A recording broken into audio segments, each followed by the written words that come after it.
And we should be live on our Hangout. Yes, I do have a printer in front of me still. This is day 3 of the FT-6 build, but this is going to be the last day. I can feel it. But today is going to be a little different because I've got Walter hanging out with me, so I'm not so bored. I got live chat, Walter. Everything should be good. We should have a Benchy today. I have a little bit of stuff done, but I want to make sure everything's going okay with the stream first. So let's do that. So, hey, Walter, how you doing? I'm good, buddy. How are you? Oh, I'm doing all right. Doing all right. And I really wanted to come on here and as you know, Mike Whaley passed away, and his wife Brenda is struggling, and I wanted to know if I could come on here and share the fundraising event that they have going on to your audience. Yeah, I think. Oh, now it says on here resume it. So I'm guessing it's not live. No, I've got live. Do you? Yeah, let me check. Let me hit my play button on my YouTube page and go to live. Yeah, because I have no broadcast on my side, but I have a resume button. Let me see. Yeah, it's frozen.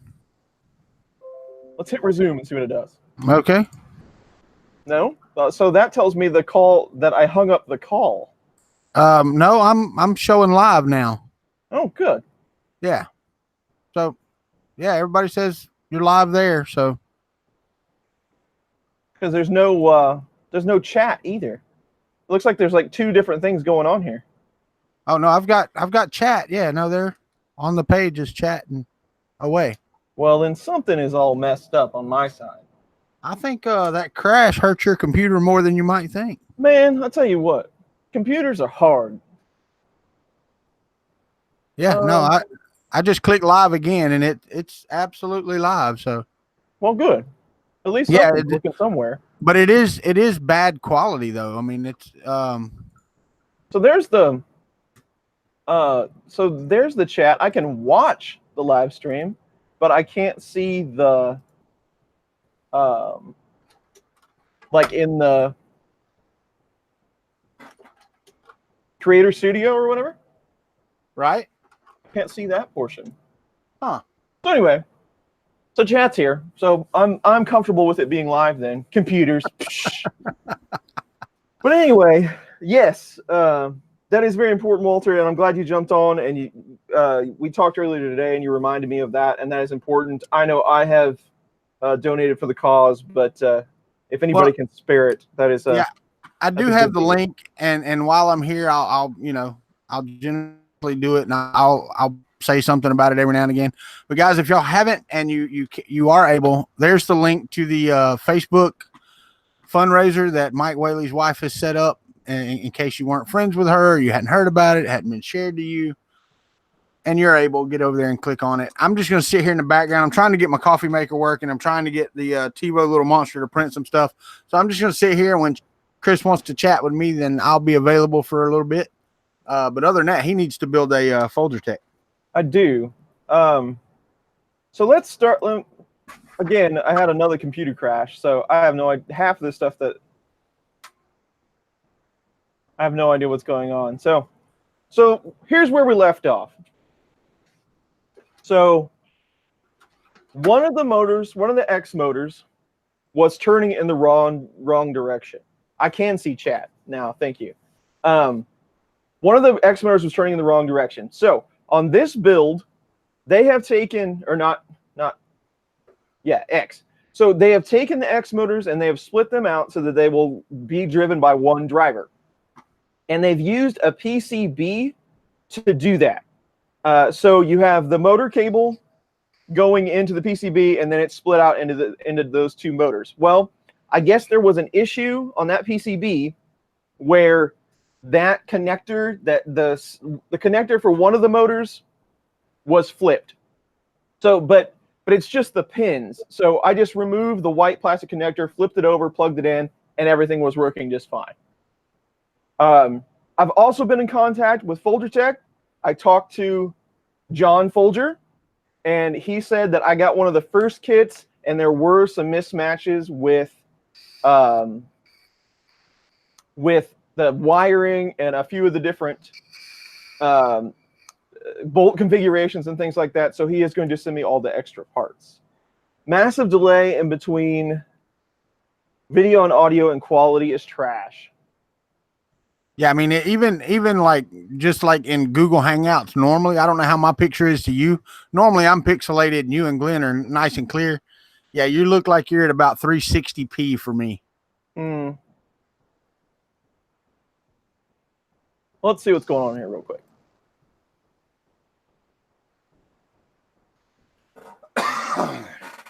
Yours doesn't actually look too bad today. Oh, wow. Yeah, there is something wrong with your computer if I don't look bad. Well, it doesn't look terrible right there. Let's see what it looks like in the live section.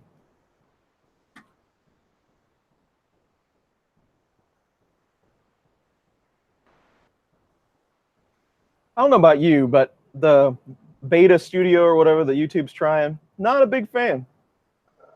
Yeah, I'm absolutely not in love with it at all, man. Yep. Matter of fact, I've talked to about 10 YouTubers about it, and none of them like it. Yeah. So I don't know what's going on with them, what they're going to do with it, but yeah, it's no good. Well, that's a shame. Yeah, because it says my stream on YouTube, it says my stream is offline. Right?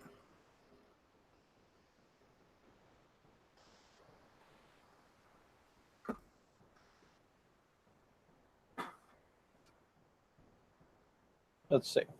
So I can't even get a good, I can't even get a health report or anything like that. I hear you.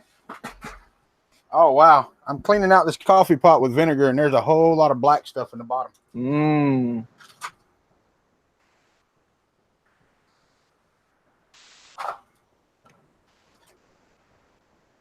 So the audio being out of sync, well, where's the Hangout? So the Hangout looks okay for me, and your quality looks okay.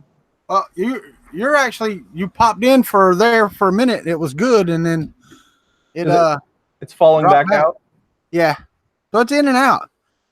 And I don't know if you noticed today when I called you on the phone how bad my sound quality was. Yeah. Yeah, we've had so much rain down here. Our lines are underwater, and I think that's where all that noise was coming from today when I was trying to talk to you. Yeah, probably so. Scheduled live streams are different than in the live stream tab. Well, I mean, we do these, every Sunday, and I haven't had any issues before. So let's, yeah, the audio is really delayed, isn't it? Hold on a second. Now you're using OBS, right? Right. Yeah. Glenn has that problem when he uses OBS too. His audio is delayed a lot. Well, there's a buffer in there that you can set, but it doesn't seem to help anything. Right. How about that? That buffer might be a little better. Maybe not.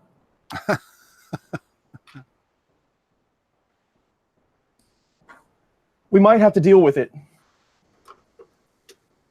1.5 milliseconds. Wow. These guys know what they're doing. Yeah. How about that? No, not even close. Worse. So that's one buffer credit. That is 0 buffer credit.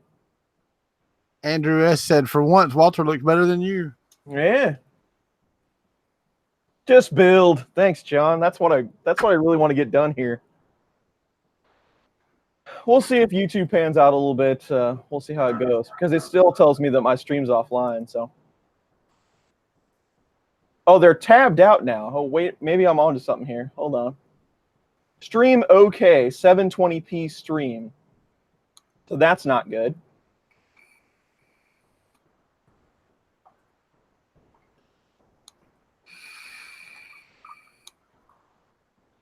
Yeah, James said the scheduled live streams are different than the live streams tab. So the video's primary and backup streams have different frame rates. You need to configure the streams to have the same frame rates. Yeah, welcome to my world, man. Mine's been telling me that since I started streaming. Really? Yeah. Yep. Primary and backup streams. Yeah, and there's nowhere to set that. I've done Google searches on it 1,000 times, and there's nowhere that you can do anything with it. Huh. Well, I don't think I like that. I have to agree. Yeah.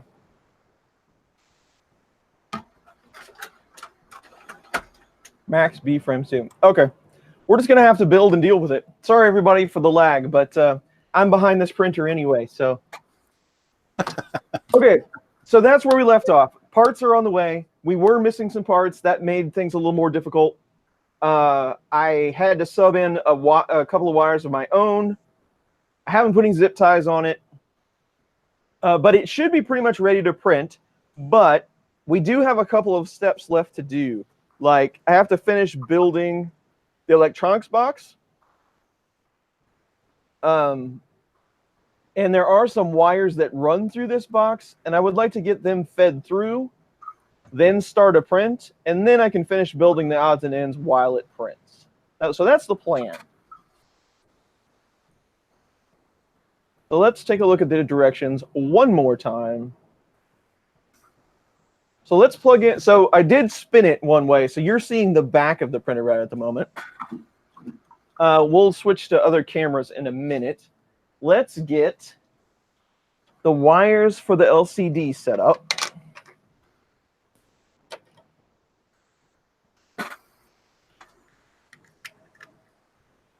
And then we'll feed those through. There's only one Y-axis motor, but there's two X motors.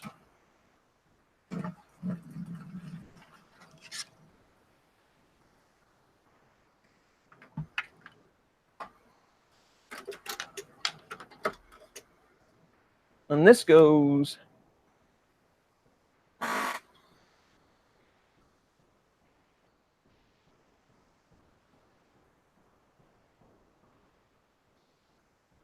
but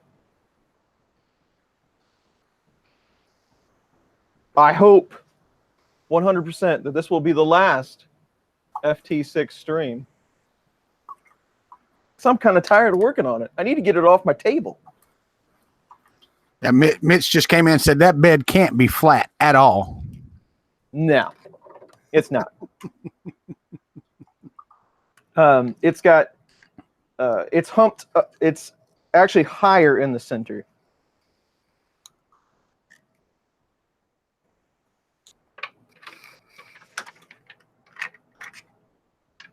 Yeah, it's like 1/8-inch aluminum. I mean, it's going to take some. It's going to take some working with to get it to work successfully or reliably.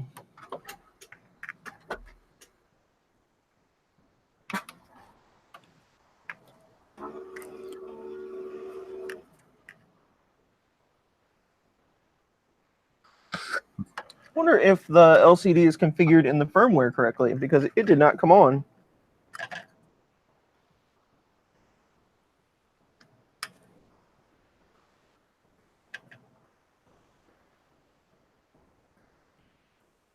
Well, it still should have powered on, though.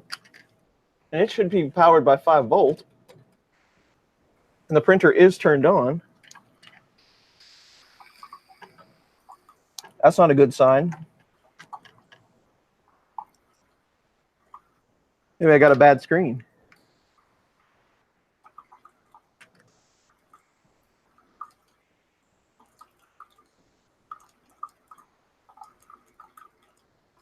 Somebody was asking questions about troubleshooting their screen today. What do I know about anything? Yeah, Dan F just came in and said, is that monstrous bed heated? And I do believe it is, right? It is. It has it's AC. It's got an AC silicone heater on it. Huh. Well, let's try another screen, I guess. We're not doing so good so far.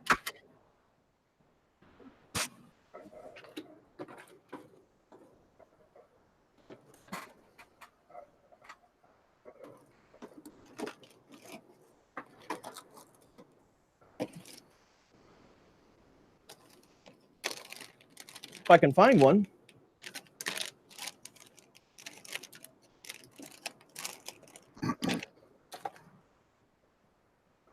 One over here?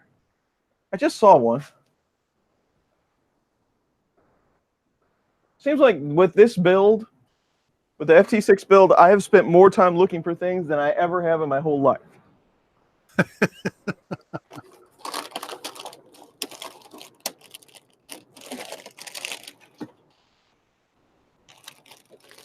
All right, guys, while he's looking for that, I want to mention again Mr. Mike Whaley's fundraiser for his wife.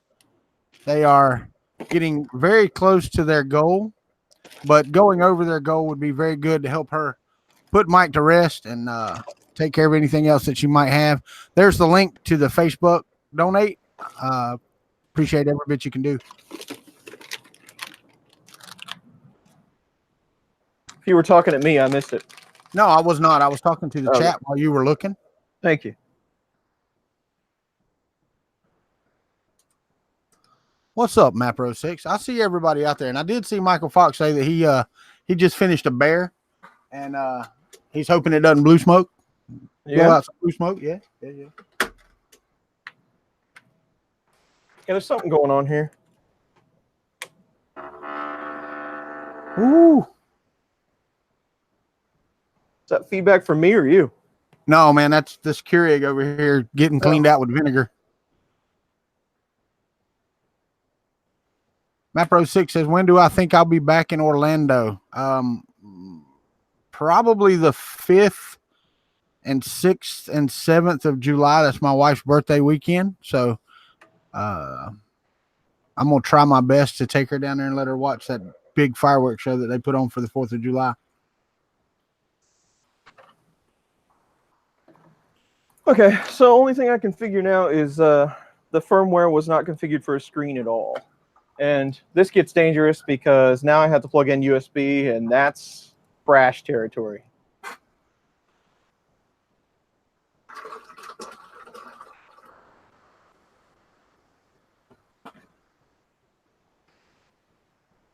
Let's just have a look.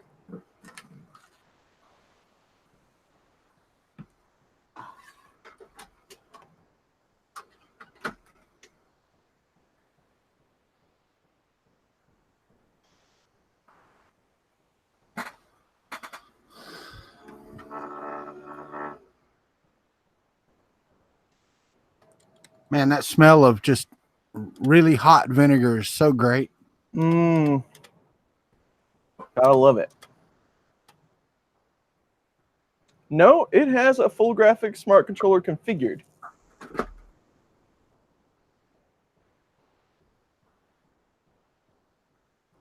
Or if I have a board problem.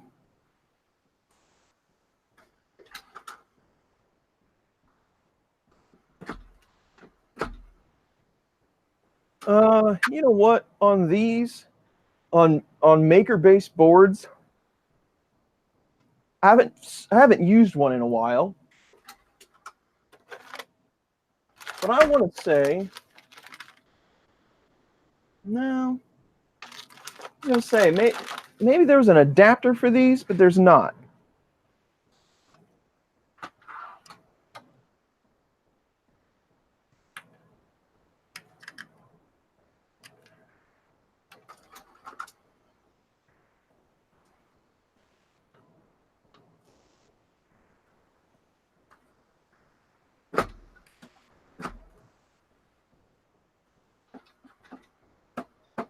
Got another one of these, but I really don't want to switch it out.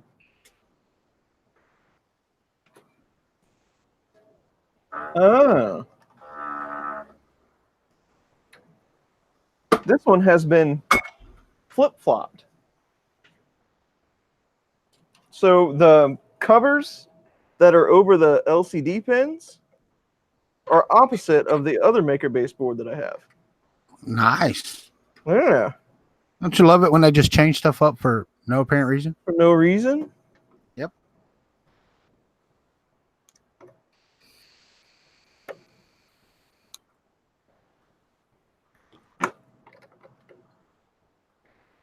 I know the chat is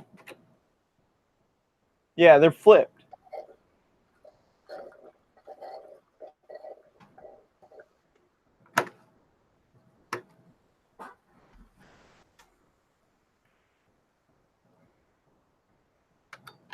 That don't even seem right.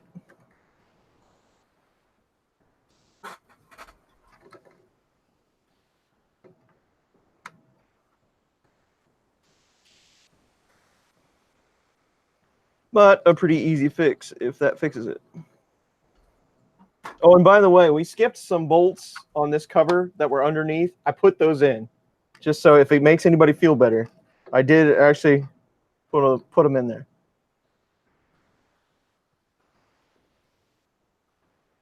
And I still haven't found any place where I'm going to put this.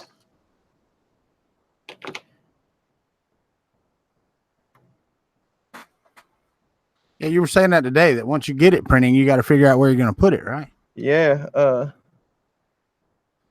Got to hire somebody to help me move it.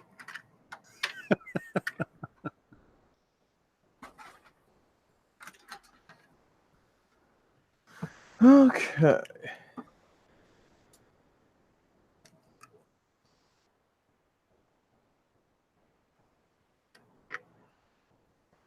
And this one is 1.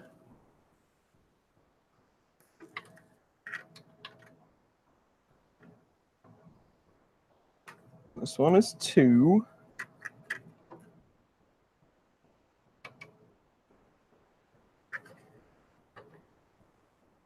Well, it's powered.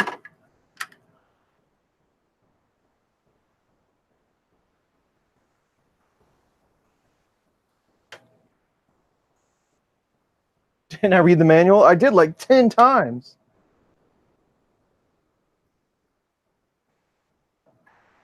There we go. Okay. So what else do I need to run? Okay, there's a USB extension cable that bolts up. And they give you one of these. It's actually like it's a, what are they, is that the A? The big one's A? It's A to A. So it's, they have a B to like extension cable that goes inside the box so that you can route it outside the case. So we'll put that in.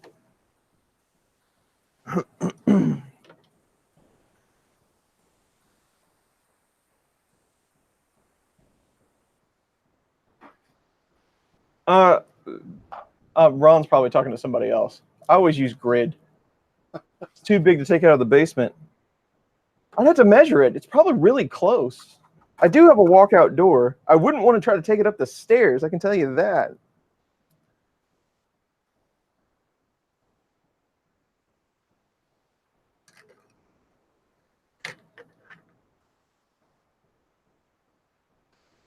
Oh, I need some more paper towels. I'm making a mess. All right, the rest of this stuff should be good. Okay, so we should be ready to start a print.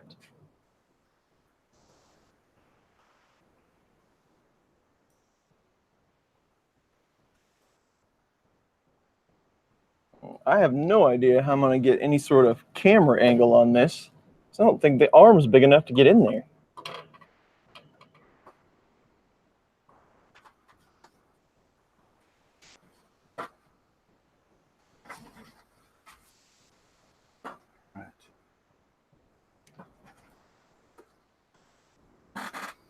There's that.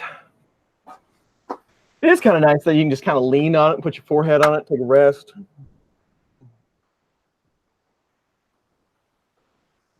It'll be worth it with a big Benchy. Someday it'll be worth it.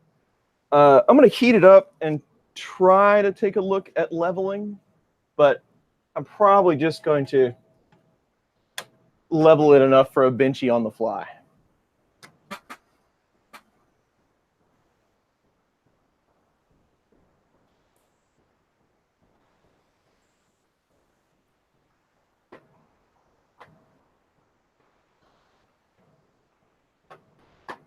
Is it heating up? Come on. Yes, it is.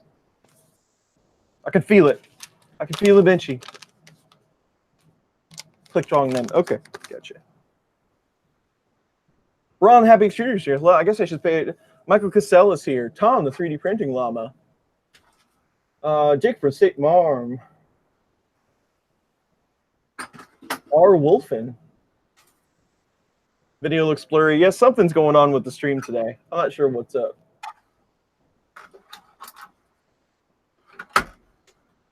Long time. It's AC.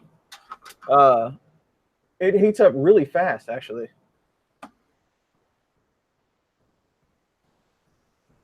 I can feel a Benchy.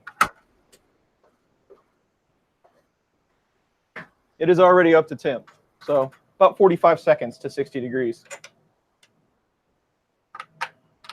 Okay, now the hard part is minding all of these wires while it homes.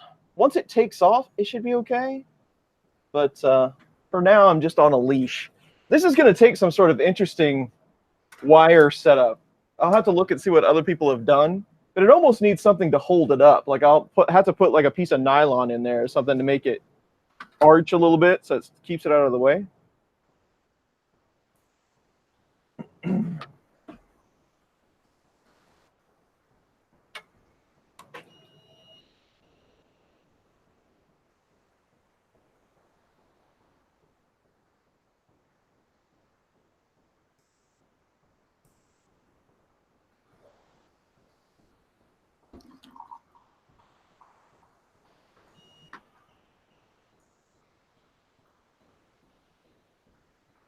This thing is almost ready to make coffee. This thing's almost ready to make eggs. If it'll make bacon, man, we're in there. So somebody was saying, if it turns out to be a crap printer, I can always cook breakfast. Yes, 120 going to the bed. It's got an SSR hooked up. Yeah, you could cook breakfast if you're cooking for like 20. Yeah. All right, let's let it rip. See how bad the level is. I'm just going to go for it. And it's got 6 knobs on it. Hopefully I can just kind of get it on the fly. We'll see what happens. Pancake extruder. Man, I had Pancake Bot, but I sent it back because I didn't know what the heck I was going to do with it. I got it as a gift. FT-6 Master Chef Edition. That's right, John Mac. Have you seen some of that embroidery stuff that John Mac's doing? Some of that stuff is killer. Yeah. Yeah. Man, I'm always envious of people like John Mac and Ken and you and all that. Y'all have all this creativity and you come up with these great ideas. And I'm sitting over here just scratching my butt going, okay, what's today? What is today again?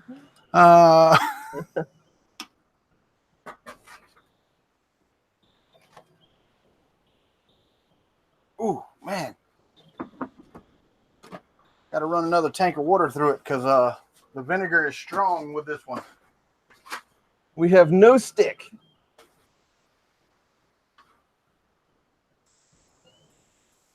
I did hit it with some hairspray the other day, but that is probably long since wore off.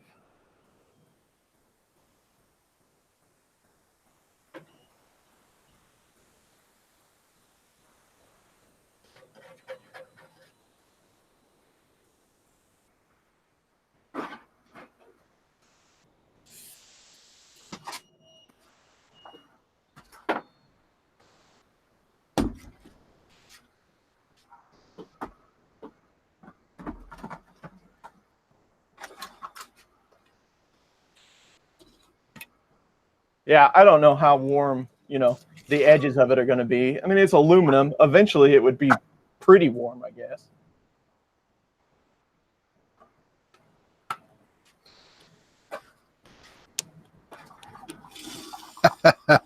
Napping said, isn't that a common problem when getting old? Yeah.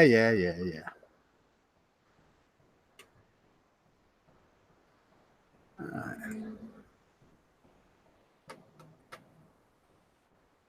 Making margaritas.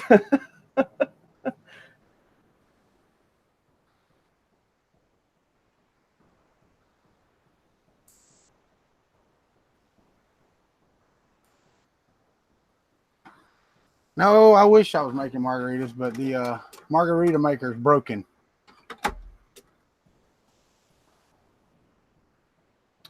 Ask Prusa for a port of the Master Chef firmware. Wouldn't that be cool? That was a pretty funny video. So get this, I got a fun story. Let's see if this prints, and then I'll tell you. I almost tweeted out some of the pictures, but I didn't know how she'd feel about that. But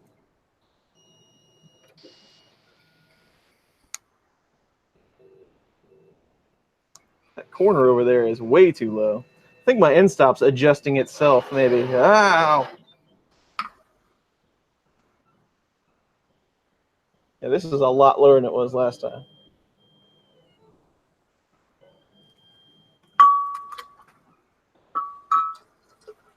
All right, that'll print.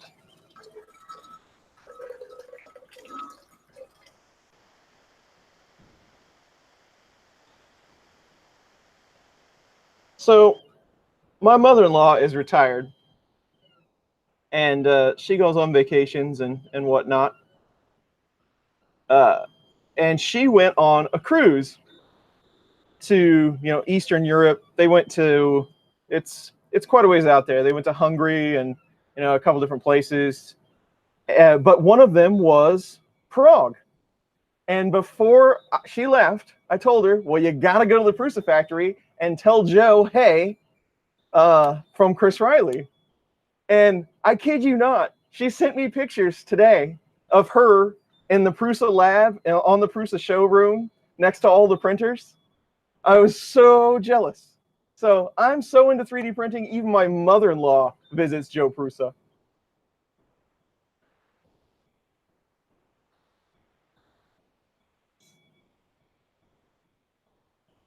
That was pretty cool.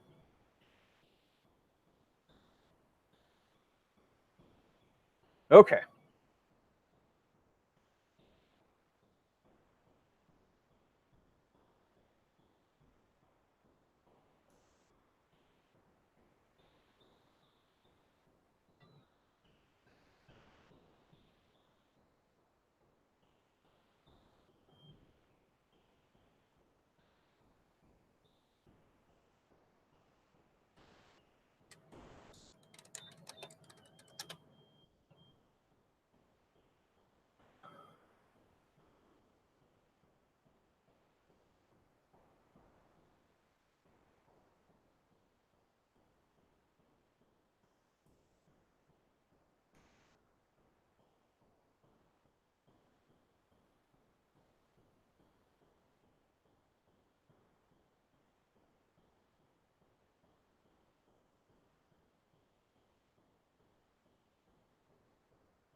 I don't know if she got an autograph or not.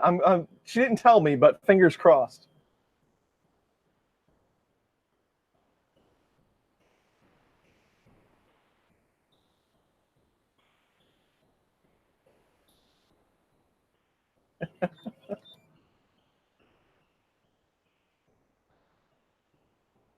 But really, it's resting right on that extrusion, and it's really shaking the camera. See if I can get it off of there.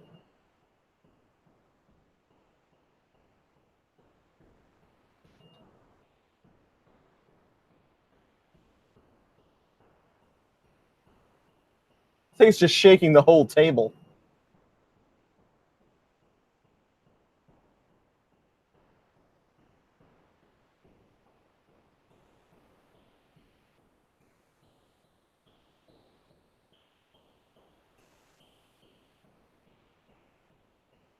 Waiting for bear parts. There just seems to be a lot of people waiting for bear parts. Everybody's doing one of those things right now. Okay, while that prints, I should be able to fix up the rest of the printer. So internet speed check, good. So that's not the problem.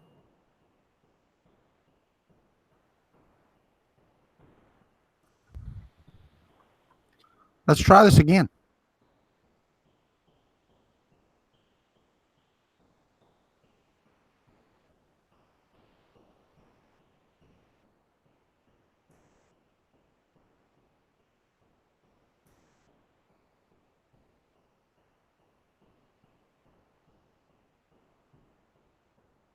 Yeah, that's no good. I wish I wish I knew how to sort that out.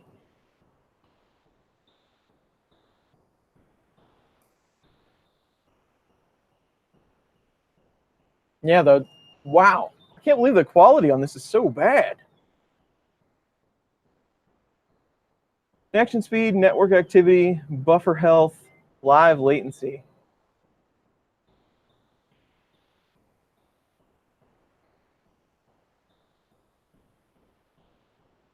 Zero dropped.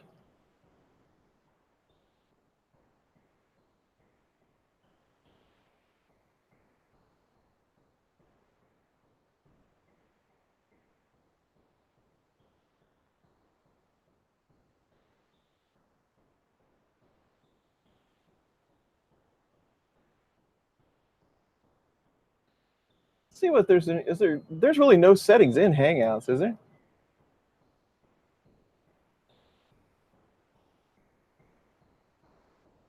Because it looks decent on the Hangout. With all Swalter.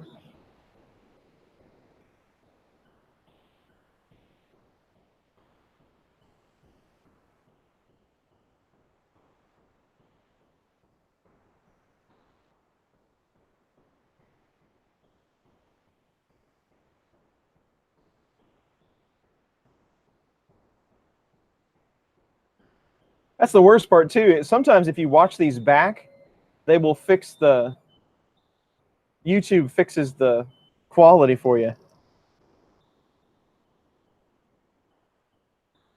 I don't know if they compress it all together or what.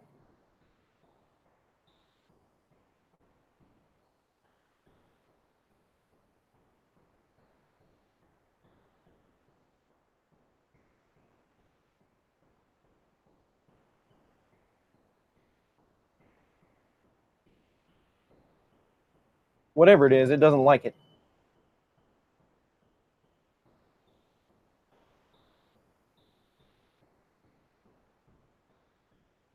All right.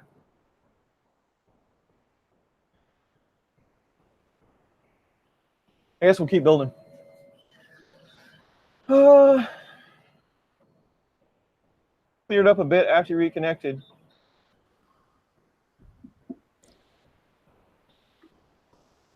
Bits and bytes, ones and nuns, John, ones and nuns.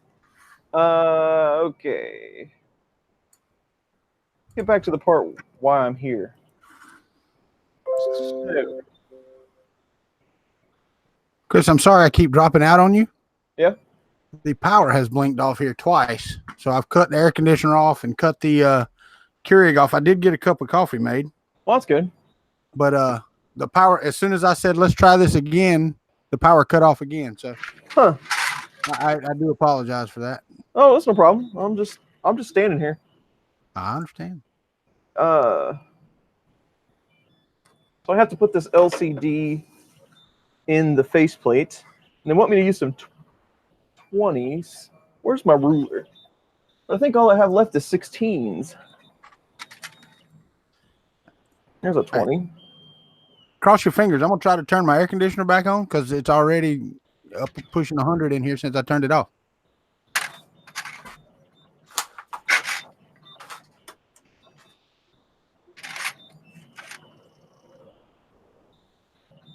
I have 120 left.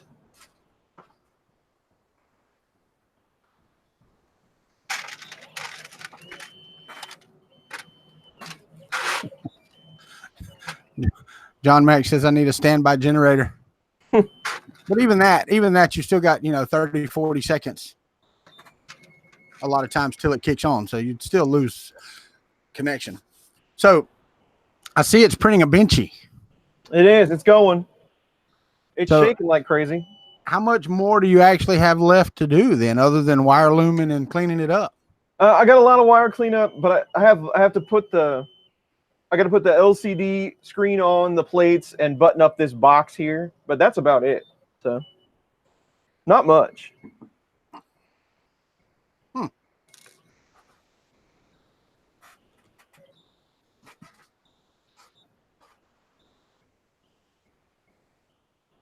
That's Kevin, that's really what I need. That would be awesome to put a trolley up there on the top to feed that wire, and then you could put one for filament too. That would be really cool. Maybe I could get the Exo Slide guys to send me one of those slides just to use as a trolley.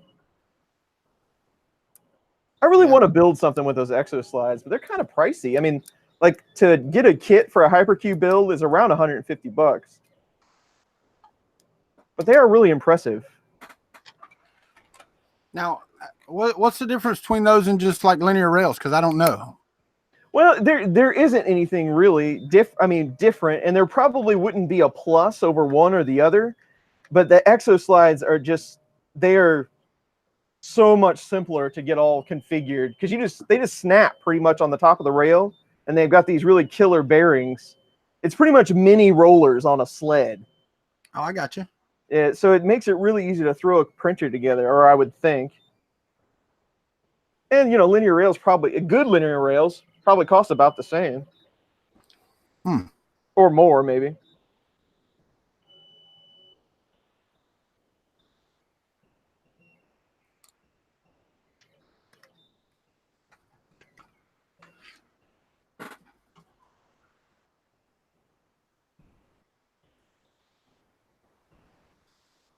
Well,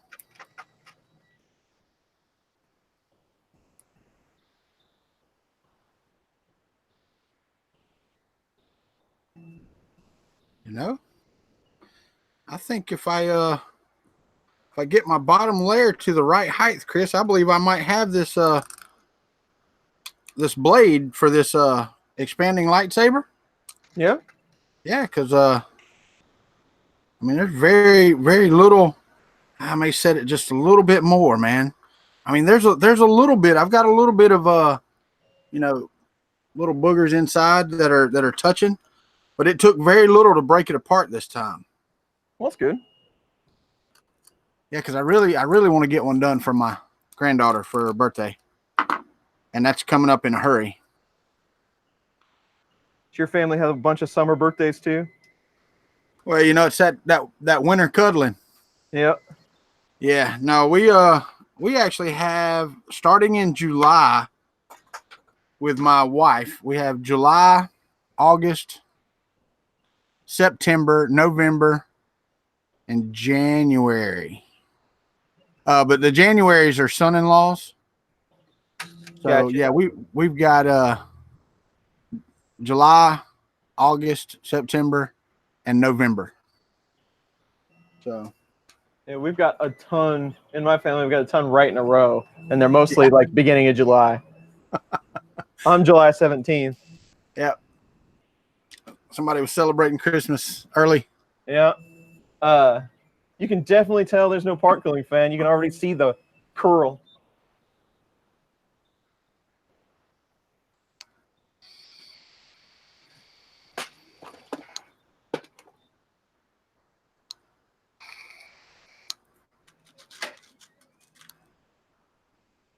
Chris, can you make a video on how to put Marlin on the MP Mini Delta?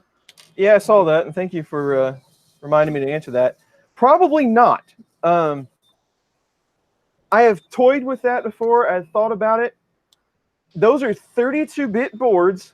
They run their own Malian-type software. So we would have to come up with, I'm not sure what processor that is, but that's the first thing we'd have to do, is figure out what processor it is, and then have a configuration for that processor. And then once that was done, by someone that was a lot smarter than me, like Scott Latine, once that was done, then we would have to create a pins file that worked for it. Chris Cable says /Marlin 4M PMD has a GitHub Marlin fork. They do have a Marlin fork. Yeah. Okay. Well, then if the hard work's already been done, sure, I can do that. Yeah, because I'm gonna tell you, man, really and truthfully, the Monoprice Mini Delta is a fantastically built little printer. It's not bad at all, especially for the price tag. For the price that you get it at, it is not a bad printer at all. Yeah. Kevin, thank you very much for the 20s, for the $20. Try them on your new coffee table. Nice. I do fully intend, though. I want to put a top on it. Wherever it goes, I'm putting a top on it, and I'm going to stack more printers on top of it. That's just how it's going to go.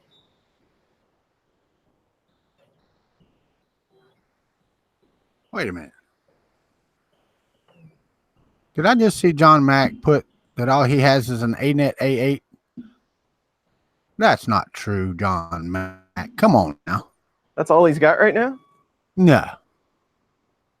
John had quite a few printers at one time, didn't he? Yeah, he's got a few A8s, and they're all Country Bow editions. They're all plastic printed ones. Nice. With some upgrades that Ken made. And I thought you had a FT-5 or something like that, John Mack. Didn't you have or is that Ken's? Oh, FT-5 and a CR10. There you go.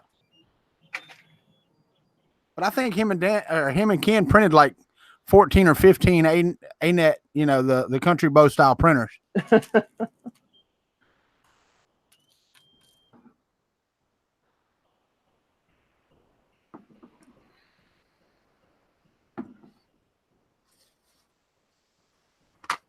And I'm never going to forget, man. I mean, him and Ken, they gave me a place to stay when I went up to Carolina to interview. I remember that. I remember the live streams. Yeah. Sitting out on their back deck. Yep.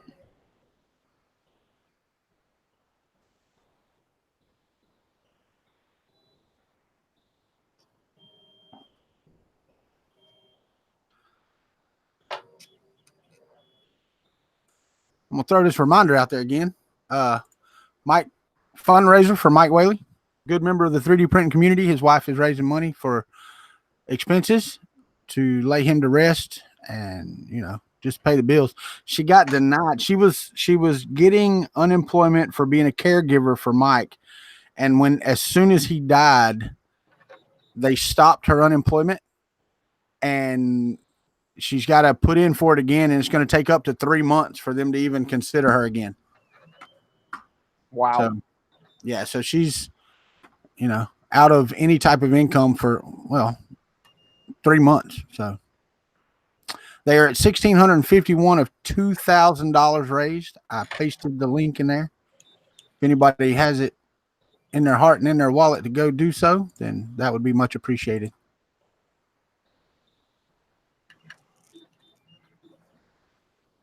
So, Chris, what led you to buy this? I know you bought it on Black Friday, but you had to know how big it was, right? Well, yeah, but I always order the biggest sandwich, whichever at wherever place I'm at. And I know how big it is, and I know I shouldn't, but I still right. But I don't know. What my thought was, I've been kicking it around for a while now, and I never had a machine quite big enough to get it done that was very good. I really want to print some i3 frames. Yeah. And for the build volume, this is about the cheapest one I've seen. But at the sale price, it was $600, I think. So I thought, it's interesting. I've never seen one quite like it, except for the FK1, and I thought, why not? So you want to build some frames? How long is that bed? It's 720, 350, 400. So it's 720 long. Yep. You need to print you a hypercube like this one I got behind me. Yeah. What are your extrusions on that? How long are they? 500 millimeters. Right on. For the longest ones. Yeah. If I was going to print and build another printer, other than maybe the Snappy or the Molbot, because they're mostly printed, it would be the hypercube. I would not do another i3. And I also, it would be a hybrid too, because the biggest problem with the printed hypercube that I have is the bed mount frame. It's 2020 extrusions, and they flex so bad being made out of PLA. Yeah. Yeah. So every time you print, you pretty much have to level the bed every time because of that flex. Right. I can see that. I don't know. we'll see what kind of interesting things we can do. John Mack, everybody asks about Railcore, and I'm definitely going to do one. I just don't know when. I've got a handful of printers coming this way, and I've already got a couple of them actually. So I've made some agreements with some people that I need to fulfill first. So that might take all of next year. Well, that you know what I was thinking is, because they're $1,500, I'm gonna have to save up for them, and I would like to do a side-by-side build with you. That would be awesome. So I mean that would look at February or so of next year for me, but that's pushing into Murph time too, you know. Right. So there's never enough time, never enough money, you know. That money part's the problem, man. Because if you have enough money, you can make enough time.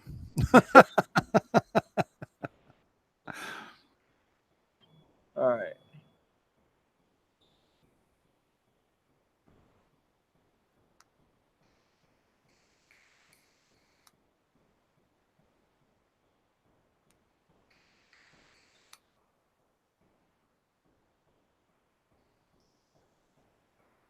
So is that not designed for a cooling fan, or it just didn't come with one? I mean, the board has a spot for it, but there's no duct or anything to hold one, so it just doesn't come with one. And that's the same way with the other Folgertech printer. I don't know what the deal is. Maybe they have a really awesome profile that you don't need part cooling, but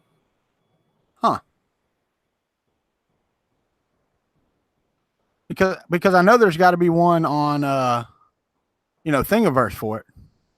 Somebody donated $5 to Mike Whaley's fund. Thank you very much. I do appreciate it. There's the link again for any of y'all that missed it.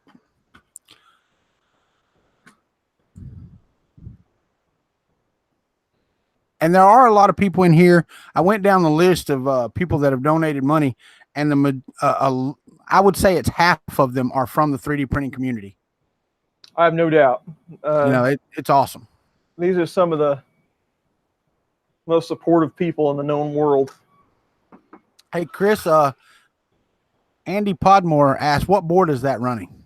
It is MakerBase MKS 1.4. And that's pretty typical of Folgertech. That's kind of their go-to for everything. Sweet. Trying to put this screen front end on without pushing anything crucial on the front of the screen.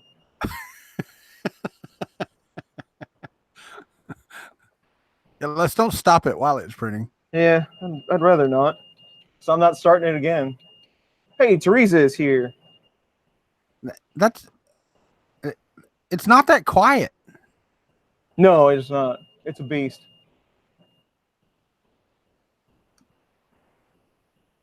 Put some 2208s on it and see what it does. Yeah, Jesse Foreman said, I think they expect you to upgrade to an E3D, and they have part cooling fans for those. Yeah. That's got to go volcano on this guy. I'm right there with you, Teresa. I was shocked as well, and saddened, very, very saddened that Mike passed the way he did. Yeah, I was stunned. Me too. But and you look at it, man, that's the way it always is. When you talk to somebody one day and they're gone the next, you're always stunned. It's true. You never, it's inevitable, but you never expect it. Jesse Foreman says his has 2208s and it's dead silent. Nice. There you go. There have been a couple people with these. I was kind of surprised at the people that found me on these last 3 streams that actually had one of these. So I knew Jesse had one, but I had forgotten that, of course. But. Elf Pip 1, that was Mike Whaley. You might have known him as Wiles 3D. Yeah, it was just Mike to everybody else.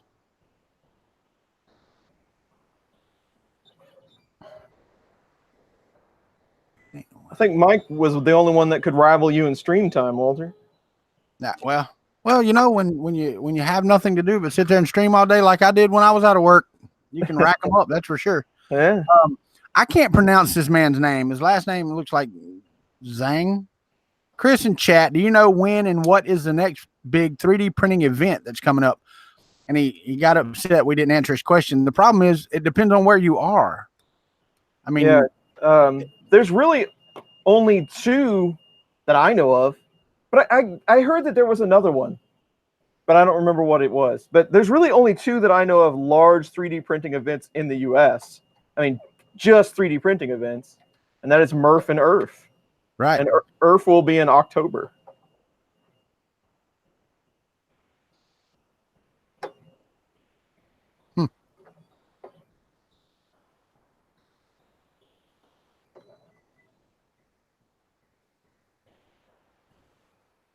I don't remember what his channel was. It's Wiles 3D, I believe.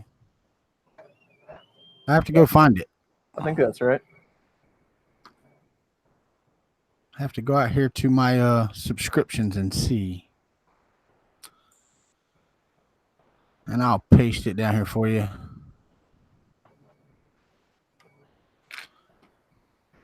Here's the link, Elf Pimp 1.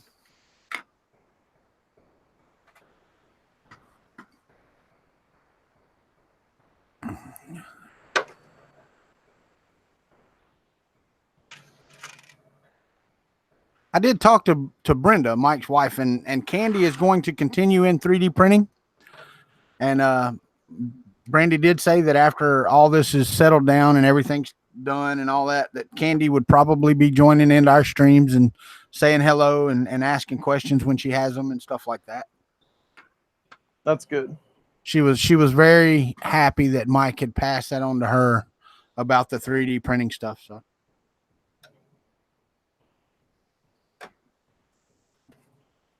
Thank you, Robert Reynolds. I appreciate that. And I'm sure Brenda does as well. Now, I did not tell her that I was getting on here to do this today. Thank you very much for that. But I do know that it's definitely going to be a help.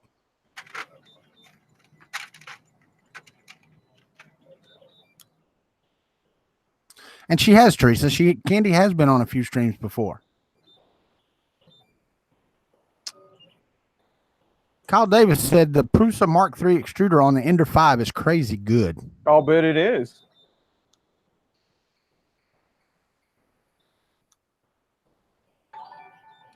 And Chris thanks you for that $2. He's looking at other things right now. Thank you, Kyle, very much for the $2. Now I heard that talk in your room, but I don't guess it pushes through on Google Hangouts, does it? Right. Yeah, you're only going to be able to hear it from my mic. Yeah. What's up, RCCNC? Yeah, I'm just hanging out with Chris. That's all. Just hanging With Chris and talking about Mike Whaley's fundraiser, and I got my coffee pot working, so I'm not doing that anymore. I didn't even think about it. Glenn's going to be jealous we didn't invite him. Now we have to buy him some cake or something. I did not tell y'all, but I did tell Chris today. Yesterday afternoon, we left our house at 5:30 for a 4-hour and 15-minute drive to Orlando. My daughter's plane got in at 11:30, and she got off the plane about midnight. And then it took them till I'd say about 12:45 until the plane was unloaded and we got our bags. We left the airport probably about 1:10 and drove straight home last night. And then I had a meeting at 9 this morning. We got home about 5 o'clock this morning. And I have not been to sleep since 9 o'clock this morning. I am dragging right now. This coffee is a big help. My first meeting was at 6:45 this morning. Yeah. And that's when it starts tomorrow, too. But tomorrow's Friday, so. That's correct. I've got one meeting tomorrow, and that is it. Well, that's good. And it's at 9 in the morning. But is it an agile meeting? Because those are my faves. It is. It is a Scrum stand-up. Yes. Gotta love those. I only have those 15 times a day. We have one a day. Well, see, but you're not just on one team. See, I'm just on one team. Yeah. I'm actually only on 2 at the moment, so I have 2 a day. Yeah. So I have one a day, and they normally last, like 5 or 6 minutes, and that's it. That's good. So no blockers. No blockers. Teresa, no, today is Friday. we tell what we're working on and whether or not we have any blockers, and then we move along. Having these plugs upside down is not real easy to get this in here.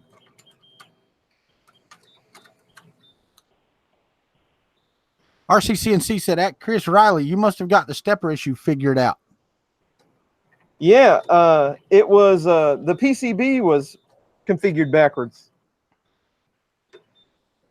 I was in contact with Folgertech today, and they did realize that there were some issues with the early kits, and they're sending me parts to compensate the issues that I had.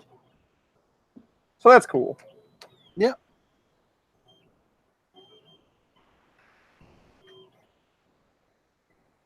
John Mack said they have a quick status update call, but they still book 30 minutes on it.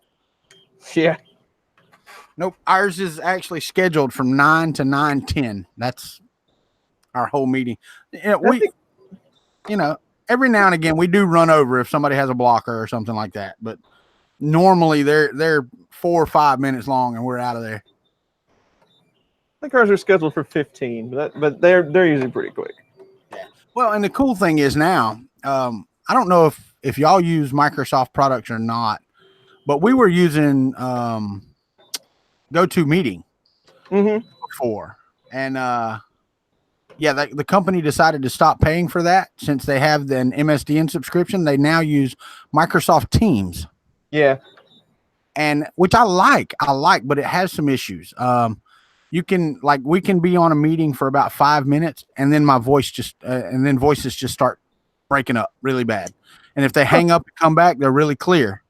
But after about 5 minutes, they start breaking up again. Yeah, one of my teams, we use the Teams app, and then the other one we're still on Skype. Yeah. I wish they would do Skype for Business for Hours. I don't know why they don't. We still have it. They have the Office subscription, so I don't get that. But even the COO and all of them use Teams. So there you go. We actually had a webinar yesterday that was like 2 hours long. That was the COO introducing some new folks, and it was all on Teams.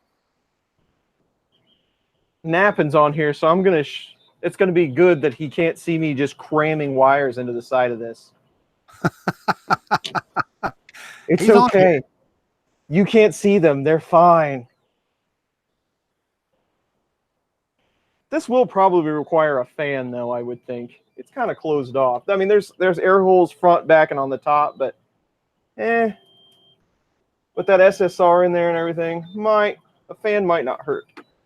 Now, question: some people may not know, and matter of fact, I'd be one of them. Where is Folgertech out of? They're Maine, I believe. And is it Folger or Folger? Folger. Okay, so like the coffee. Yeah. Folger. So they're up there with Lauren and I don't want to say the wrong name. Who's that? Is that Nick? I couldn't tell you, but yes. A pyro. It's not a pyro design. That's Travis and Heather. Right. What is theirs? Theirs is Chaos Cortex. Yeah. Nick sounds right. Nick sounds right. Yeah. He's the one that did the Iron Giant, right? No, that's Garrett and Chelsea. Garrett and Chelsea. You're thinking of Lauren and Nick, right? A Buzz Designs. Okay. Yep. And Travis and Heather, right? Yeah. Yeah. Travis and Heather. I try to keep the ones together. It's hard. We only know roughly, 40,000 people. I know, right? I know. And we've met 10,000 of them in person. I know, man. I know.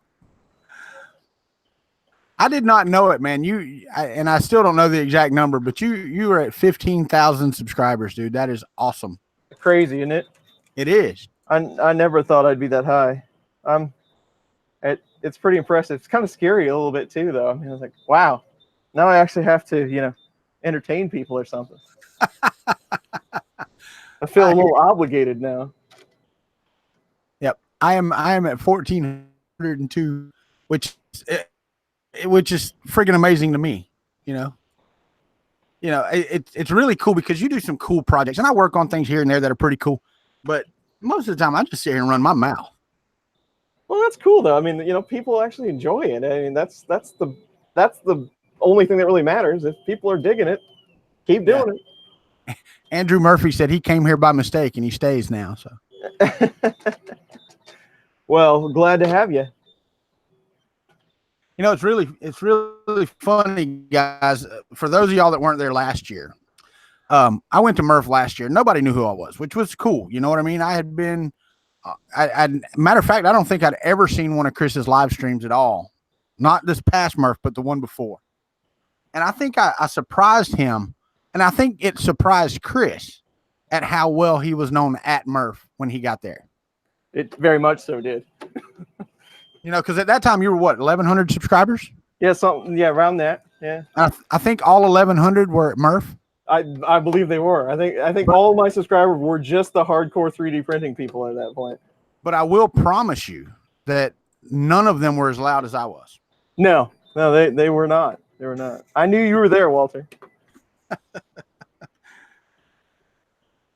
Because I watched every one of Chris's videos.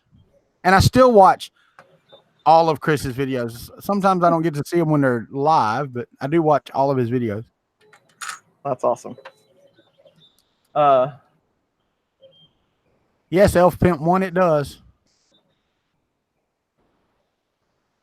RCCNC said, I'm the voice of reason. Well, if I'm the voice of reason, son, you're in trouble. You are in trouble. Yeah, that's I should feel obligated to tidy my wires. Now I feel obligated to not, just because I know it bothers you. Yeah, right. I really kind of do. That backfired. Just kidding. I'm just never going to be tidy. But we talk about, a lot of people say, well, what should I do for content? How can I grow my YouTube channel? I don't really know. YouTube is not my thing. There are guys that YouTube is their deal. John over at You Do It. He's great at this stuff. Making a better YouTube channel. I really, all I know is just make videos, and eventually somebody watched them. So that's really all I know about it. Dude, and I tell people that all the time. I get watch time because I do live streams is all I do. Yep. But I don't do anything that people want to go back and watch. Most people don't want to go back and watch 2-hour, 3-hour live streams and 15-hour live streams that I have put on my channel. Right. So my channel's not going to grow that fast. You do these short, concise, this is how the hell you do it, and do it this way, and you're good. And people love that, man. So yeah, I know exactly why your channel grew like it did, because you do great content. Well, I appreciate that. I really don't. I have no formula, and I don't know anything about video production or obviously setting up live streams so they're seamless. But I just make content that I think that I would want to watch. It's like, I just need to know how to do it and get it out fast. Right. That's how I consume YouTube. So that's how I try to put out YouTube.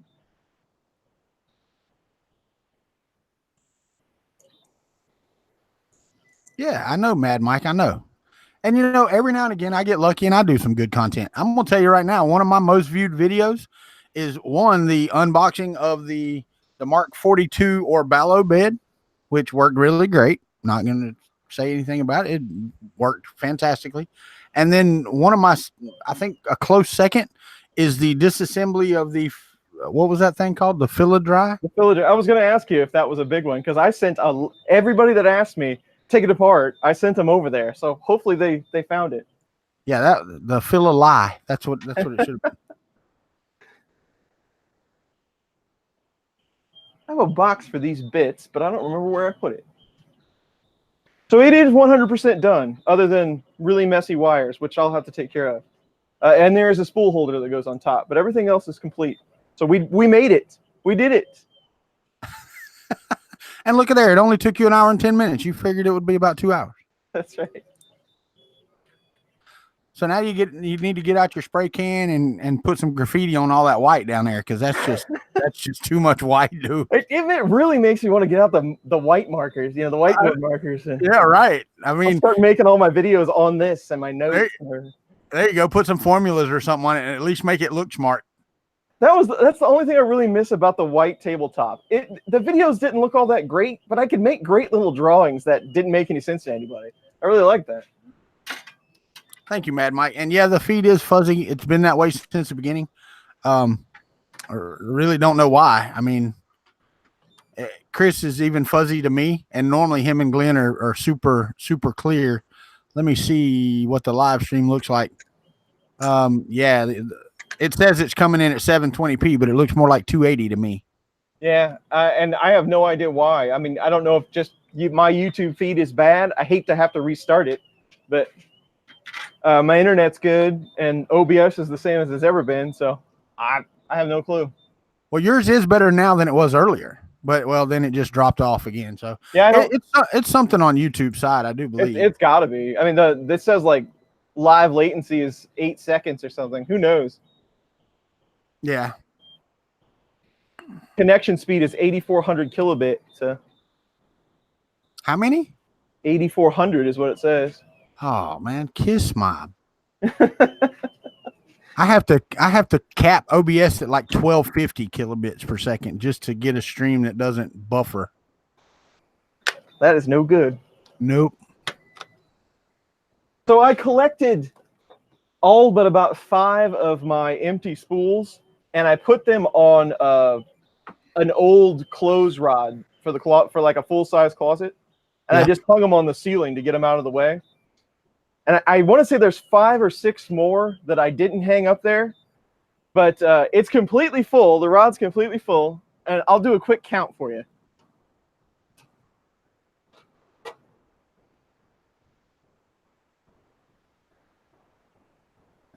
I don't know if y'all heard it or not, but he took his shoes off because he got to 10. There's 27 on that rod. See, he had to start over. Chris, I did not tell you on the phone today. The main reason that I wanted to talk to you was to say that I'm going to try my best to get to the post office on Saturday and send out a roll of polycarbonate. Cool. So yeah, there will be lots of testing before I'm ready to print something big with that. They say it can be quite the ordeal if you don't know what you're doing. So I watched a video somewhere and I was very surprised. These guys printed a propeller for a boat out of different materials. And polycarbonate was one of them, and I figured polycarbonate would be the best one, but it was not. And I don't know if it's due to that. They didn't do their due diligence to get their heat and all that stuff set up correctly. Yeah. I don't know. I've never really messed with polycarb. Like I say, I talked to Matt about it. I was like, so what's the, so I need something super strong that I can crush in between some metal hardware. And he's like, so you can't print PEEK, right? I'm like, no, I can't print PEEK. And he's like, well, polycarb would probably be the best way to go then. I'm like, okay, I'll try it. You've got a Mosquito and you've got a Mosquito heating cartridge, right? Yeah, I do. So all you need is a bare aluminum bed. You can print PEEK all you want to. There you go. If I had a hot enough chamber, it's on the roadmap. It's on the roadmap to print PEEK and some Ultem. I just don't have it all set up yet. Huh. We'll see how it goes. Because I have a pseudo sponsor for PEEK and Ultem. At least I was told that just go for it, and if you need more filament, let us know. That was the gentleman's handshake deal on this. So yeah. We'll see how that works after I go through $1,000 worth of Benchies. Yeah, I got bit by a gentleman's handshake deal, so I don't make those anymore. Yeah. Or at least I half believe them now instead of believing them wholeheartedly. Well, the first one was free, so it might be the drug dealer scenario. Yeah. Justin 3D said polycarbonate's easier to print than ABS. Really? What do you say? All right. Sounds good to me because I print quite a bit of ABS still. I think I've got a few rolls left. I got a roll of Hatchbox today. That's the first roll of Hatchbox I've had in 2 years. You know, I haven't even looked for that polycarb. I bet it's over here. I bet I moved it when I moved all my other filament. I had it on the bottom shelf because I didn't have anything to print out of it, but I really got to find it before I tell you I'm sending it out Saturday. I got to look for it. Calling for dollars, John. Haven't seen you around much lately. How you doing? Mad Mike, I didn't say hi to you either. I enjoy ABS as well. I kind of like the maybe carcinogenic smell.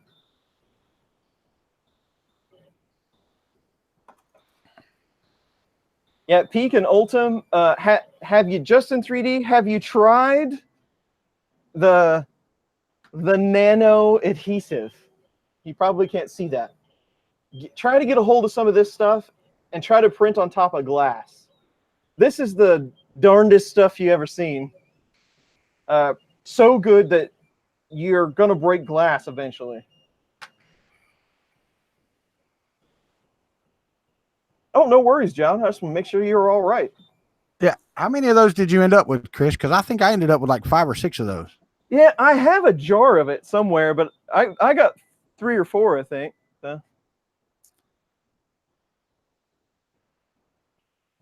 I don't know if the jar is still any good. I probably got that 8 months ago. We're definitely going to have a part fan, that's for sure. I think I'm going to put an inductive probe on it. I'm just not a big fan of the BL Touch. As pixelated as it is, the thing looks great. It don't look too bad. No, got a little saying, spring on top. You can't tell anything about like melting and warping or anything in the stream, so yeah, it looks like a perfect Chris Riley Benchy. It looks fantastic. I can tell you, it doesn't matter what I tell you, I wouldn't be able to tell. That's correct. Now, let me look on the video over here. It's better on the YouTube stream than I'm getting on Google Hangouts. Huh. Broke glass with PLA. I have come real close to breaking glass.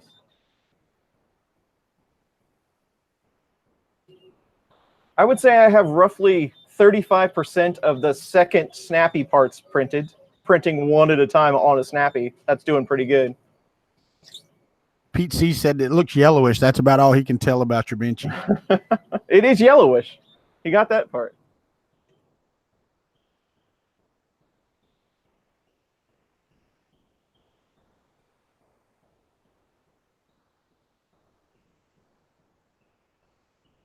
Yeah, I really wish there was something that could be done about that. No, like I said, I think it's just YouTube, man. Yeah, I've never had a problem before, that's for sure. Well, you know, we did have a problem with Fun in the Country Basement where we couldn't even start a damn live stream. An infrastructure crash. Yeah.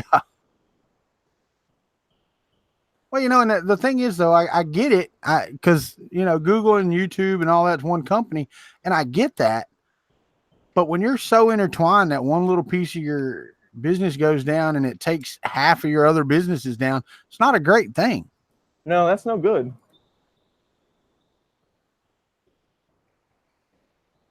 What's up, Mr. Vince? How are you, buddy? And for everybody else that I didn't see come in, there was one just a few minutes ago. Benjamin, let me find him. Come in and said, hey, y'all. Benjamin Ebers. I'll switch scenes on OBS. Maybe that will make a difference. I was trying to push all the scenes through virtual cam. Maybe if I just push 2, it'll be okay. Yeah, it didn't change on my Google Hangout. Yeah. Doesn't look like it's changing on YouTube either. It's Ebers. All right. I will be really curious how the replay goes. Because a lot of times, like if the stream's bad and it's YouTube's fault, when you watch it back, and after it's compressed it and all that, it comes up pretty good. KCV says, Chris is clear. Country Basement. It's not Country Basement. I'm Country 3D. Chris is basement. It's like I have my glasses off. Well, that's my normal stream. So, you know. That's how he looks like in real life. Yeah, It's real I blurry. look like that in real life.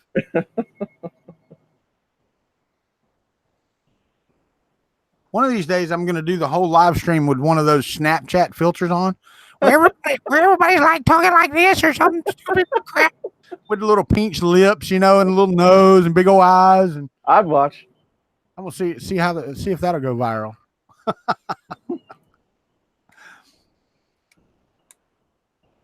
I've been watching this guy, and I think I said something about on my stream not too long ago. His YouTube channel is Musty One, and he does like small engine repair. He goes and buys junk or gets junk and rebuilds the motors and stuff like that. And he's really cool to watch. Yeah, because he fumbles through it like we do. Like I wanted to do my channel.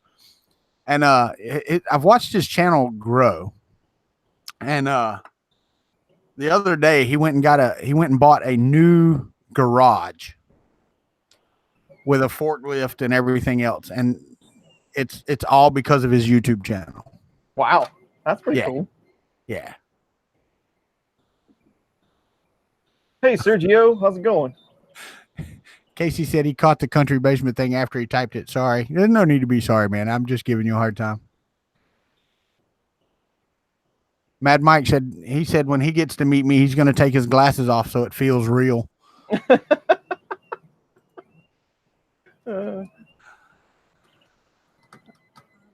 How much longer we got on the Benchy, man? Of course, the Marlin output doesn't tell me anything. We've got 56 remaining, it says. Yeah, you should be able to look at a Benchy and like be down to the second as many as you print. Well, I really should, but not yet. I mean, when it first starts that corner on the deck, you should be able to go, yeah, that's 59 and a half minutes right there. On an i3, I probably could tell you. Right? I mean, this is the same kind of style, but it being so large kind of throws me. But like let's say on a Prusa, on something I sliced with Prusa slicer at 0.2, with less than a millimeter retraction, I could probably get real close. Yeah. Yeah. Never Let the Machine Win said, true, Walter was taller and fuzzier in person at Murph.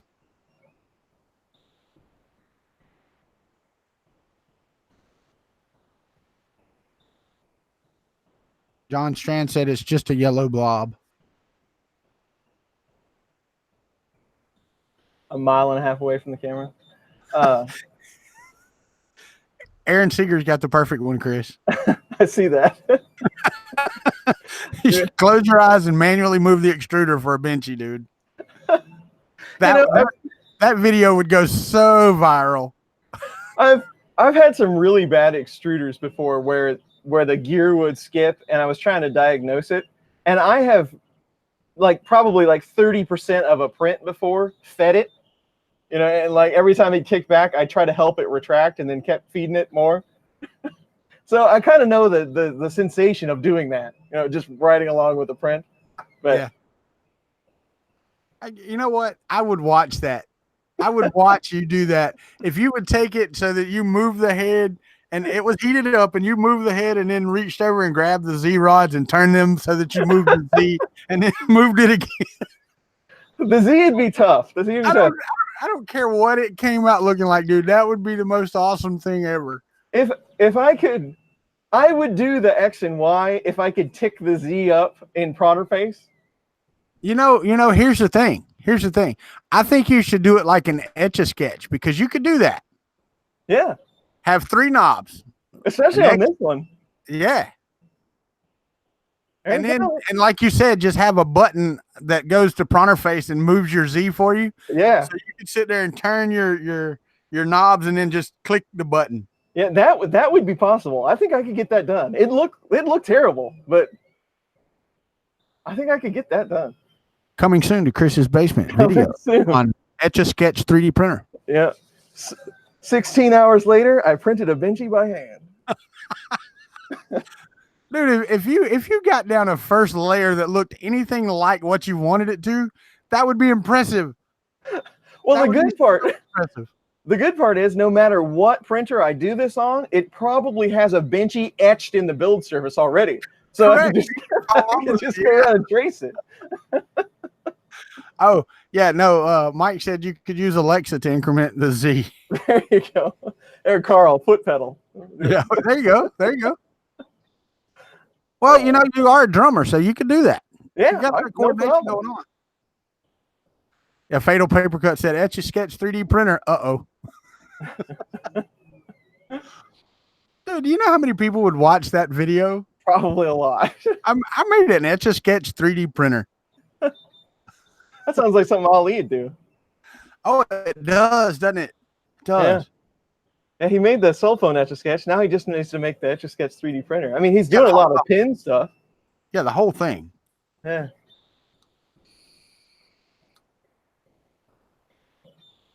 What print speed am I using versus? I don't know what the recommendation is for the FT-6. I have not cracked open their slicer profile yet. This one is running at a maximum of 60 millimeters a second in the infill. But again, when people talk about speed, I really should do a video on this because it's a little confusing to me, but there's a whole lot of factors into that. And some slicers like Cura have a speed setting. It just says speed. And then you slap 50 on it and you go. But there are so many factors in that, and one of them is part cooling. And even though this doesn't have a part cooling fan, the filament profile assumes it does. So if it is not in the recommended time allotted for that layer, it's going to slow it down to take that much time. So there's all kinds of different things. But 60 would be maximum print speed for this. All right. Jump in here again with Mike Whaley's fundraiser. His wife is paying the bills, and they set up a fundraiser. Here's the link to that. If you're able, please go over and donate a little bit to one of our 3D printing community members who passed away suddenly without really warning, and help out his wife if you can. Somebody said something. I was reading it. Norm Guerin said, okay, would you buy it knowing what you do now? This printer? Yeah. Oh yeah, why not? Okay. It's I think for what you get, build volume, for the money that I paid for it, I wouldn't get 600 would be kind of my limit, I think. If I knew what I know now, I would buy it without anything, because you can. The way I bought it, it was just you buy an FT6, it comes with this stuff. Here's the Black Friday price. There was no options. But now you can get it without an extruder, or you can get it with two, or you can get it with bed leveling, you can get it with touchscreen, all this stuff. If I now know, having built it, I would buy it with nothing on it, as cheap as I could go, and then my own, then I just start upgrading right out of the box. A really cool hot end and extruder, a cool screen if I put a screen on it at all, stuff like that. So I think that'd be the way I'd go. Yeah, there's a lot of good stuff here. I mean, I pasted the wrong link. I pasted where I copied his YouTube channel link a while ago for somebody. Yeah. So I had to repaste again. So would you add a bunch of options to it, you think, or would you buy it bare bones and do what you wanted to with it? Well, it depends what options they had, if there was any price break, of course. But I think I'd just get it as bare bones as I could, and then kind of make my own kit out of it, because there are quite a few different things that I would change on it, having built it. So. And that build plate's 700 watts. Fatal Paper Cup says, how much does it heat up the room? I mean, I don't know. That's a good question. With a long print, probably a lot, because it is. I mean, it's a big build surface and it's not zoned at all. This is only 60°C, so it's not terrible hot, but it's going to heat it up pretty good. I've got some sheets of 1-inch house insulation foam. And that's one of the first tests I'm going to do. I'm going to sandwich it in and just let it run for a couple hours and see how hot it is inside there. There you go.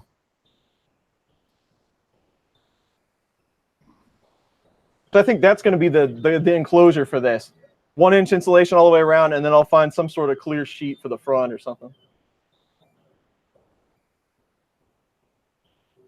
Brian Vines is here. Ryan with a B. Yes, he is. Hey, Brian Vines. Hey, somebody jumped over and subscribed to me. That's amazing. Excellent. Yes, definitely. If you're not subscribed to Country 3D, Walter there. Give him a sub.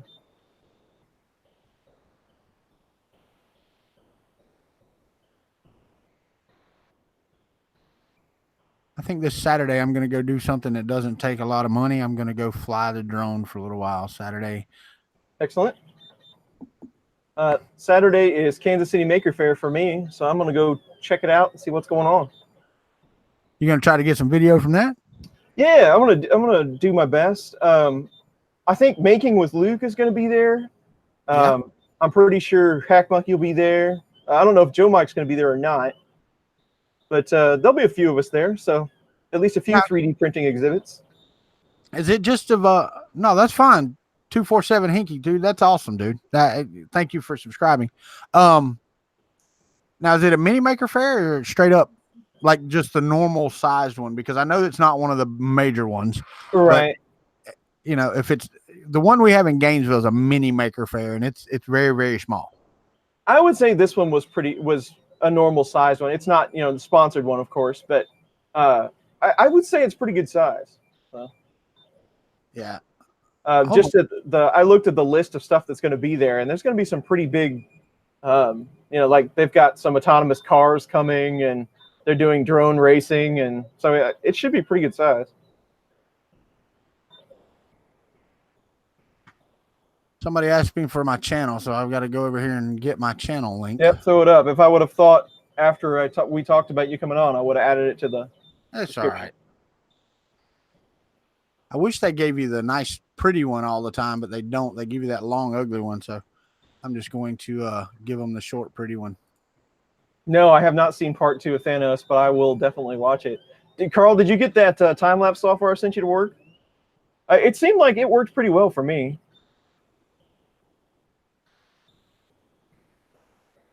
I have, Carl.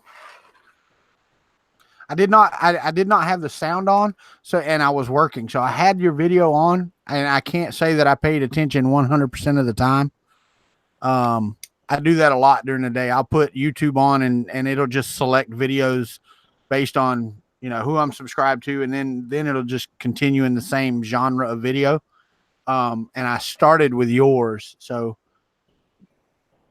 I did make it through to the end. So you did get all the viewing time from me.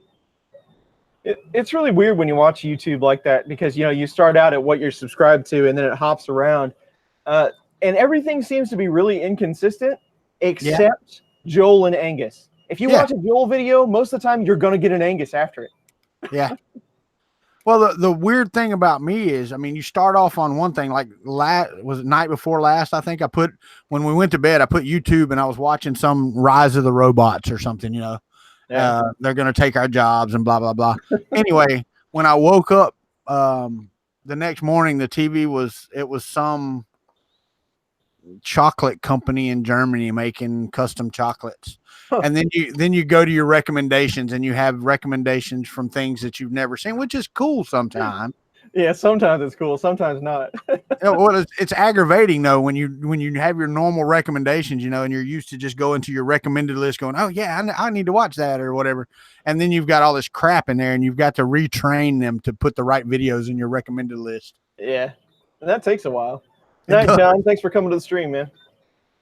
Later, John. Yeah, go ahead, Carl. Go ahead and post it. Yeah, I am absolutely looking forward to a full-size Benchy on that thing. Yeah, we're going to see. Chris Galata was talking about it, using the pallet and hooking up 4 spools and just letting it loose. You know, it needs to be 4 spools of different color carbon fiber. There you go. Thank you, Bryce Schwartzwelder. I do appreciate that. I'm going to paste that link again if anybody's able to donate. So that's cool, man. Robots better hurry up. I'm retiring in 3 years. I hear you. The problem is that when you watch one, you can watch one that's like 3 weeks old, and then the next one's like 7 years old, and you're like, dude, they're way past that technology now. Yeah. Because one of the ones I was watching, I don't know if you've paid any attention to them, the personal flying mobility stuff, like the personal choppers and personal drones and the flying motorcycles and all that stuff? Yeah, I really haven't paid attention to it. You really need to look up flying motorcycle. Yeah. Yeah, they've got speeder bikes, dude. Nice. They're built with drone technology, so they auto level and all that stuff. Because with drones, I mean, these drones you have now, man, I mean, kids can fly them. Right. So basically, they put all that and they scale it up, and then they make it into a motorcycle or a car. That's cool. It is cool. It's very, very cool. I saw Adam Savage has a show about builds now. You know, he used to do like the 1 day builds on YouTube. Now it's something on Discovery or Science or something. I haven't caught the show, but like the first episode is he builds an Iron Man suit. I got to check that out. You hadn't watched it? No, I haven't seen it yet. You've got to watch it. Yeah, I love Adam Savage. The thing is, it's printed out of titanium. Oh, jeez. Yeah, he got another 3D company to print the suit out of titanium, and then he teamed up, and I can't remember the name of the people, but they do the thruster technology, right? Yeah. And he added that to the suit, and he practiced with it, but due to insurance reasons, they wouldn't let him fly in the suit.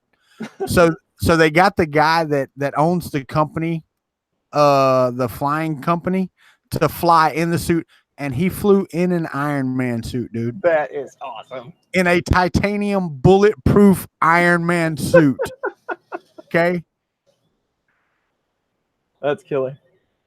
I was like, yeah. Yeah. That's what I'm talking about.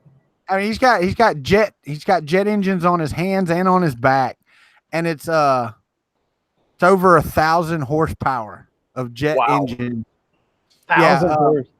Mitch 3D said that he said it's $250,000 worth of printed titanium. $250,000, dude. He's got a flying Iron Man suit. I don't care if it was $250,000. Worth it. But he starts it out going, if Tony Stark was actually building Iron Man suits today, this is how he would do it. And he's absolutely correct.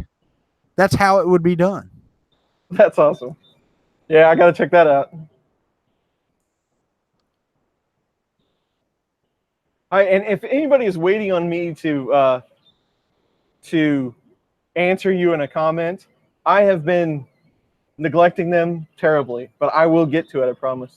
I have been trying, Chris, to do the ones that were like directed questions. There have been some general ones that have been answered by chat, but most of them I've been trying to catch. No, the stream comment. I'm talking about video comments. I gotcha. A week out for answering. I get a lot per day, so I try to get to them all. Though I really do. You're working on an Etch-a-Sketch 3D printer. I get it, man. You had no time. All it needs a couple big knobs. I'll print a couple out.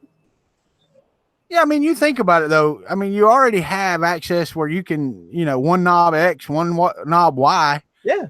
And then, do one where the Z moves up. You wouldn't even have to put it through Pronterface. No. That could all be standalone. And I don't think it would take a lot of coding to get it to work, or wiring either. Well, if you had power if you had power just to the Z, like I tricked Marlin into just leaving the Z power on full all the time, I could just tick the steps. Yeah. I could just count it like that. That would be easy enough. Yeah. Huh. I see that coming on Chris's basement. Robert Matthew, no, it is not the most difficult printer I have ever assembled. I don't even know that it was the longest. This wouldn't have been that bad if I wouldn't have gotten so confused with the directions and the parts that I was trying to make work that weren't correct. I think I could have knocked it out. I could have almost got it done in 1 day, I think, if it would have been just a little bit easier to understand and I would have got all the right parts. I built a Delta, a 3-color Delta that took me 13 hours to build. That was the most difficult printer, and it's probably, to date, the second worst printer that I've ever built. I've only gotten 1 print off of it, and that went to Walter. And it's horrible. I've got that Benchy. So that was the second worst. What the hell's the first worst?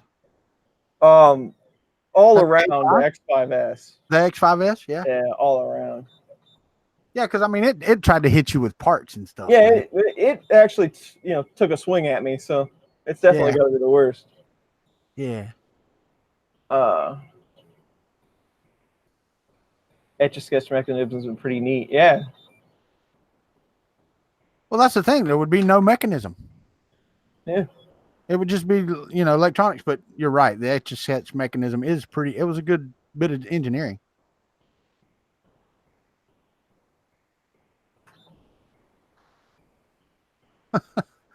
Bryce Schwartzwelder is cheering for not buying the X5S. Can't blame you. Cannot blame you at all. 3D printing and painting is here. Hello. Hey, man, how are you? Brian G said he's regretting his X5S. Yeah, there have been a handful. Most people say the same thing Brian G does. But there's been a handful of people that said, you know what, I've never had any problems with mine. And I'm like, more power to you, man. I'm glad for you. It's one of those times where you want to, and you have to stop yourself from going liar.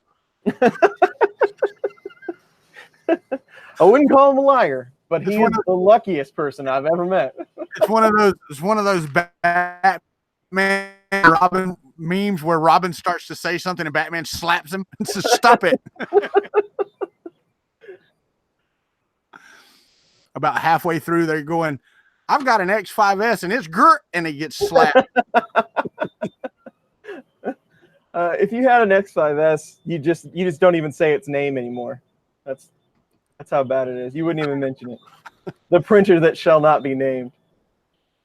What do you call the movement system now that HBot is a Core XY design? Well, I mean, there's like Core XYT.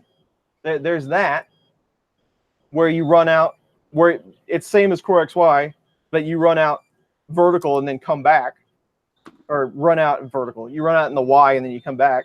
There's actually a Core YX, which is where you twist the belt on top. You face the belt on top of each other. That's kind of a crazy setup. I don't know. I guess I'd have to look up HBot and see what it's doing. What you mean? One Raz showed up. Hey, Welcome. One Raz. Hey, y'all think everybody gives me crap about the Stargate and the Bear and all that. Y'all think I'm slow. Y'all go back to November when I went out to Arizona and my son-in-law was working on that big ass Core XY that he bought. Yeah. Big Hypercube. Yeah, it still doesn't run. When they came in April, he came over to mine and took pictures of my mechanism on top. And then I asked him about it like day before yesterday. He's like, "No, it's still not working." I'm like, "You got $1,000 tied up in that printer and it's just sitting there?" Nah. I've had a couple of people send me emails. Says, "Chris, I really need your help. I got this going on. I need to get this printer built, and this isn't working. Can you help me with my Marlin?" I'm like, "Sure, no problem." I get them a Marlin config, and they're like, "Okay, I got it flashed. Everything's good." And then 6 months later, I'll get an email that says, "I'm almost ready to start printing." Yeah. Yeah. Like, I thought you were in a hurry. You sounded very excited. Yeah. Yeah, I think I'm going to try to print this sword on my Prusa.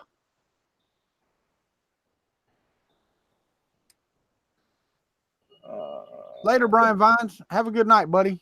Later, Brian. Big Steve, hey, how's it going? What's up, Big Steve? I mean, that printer has what I would call an HBot type DaVinci printer with separate X motor gantries, but how HBot is considered a Core XY design.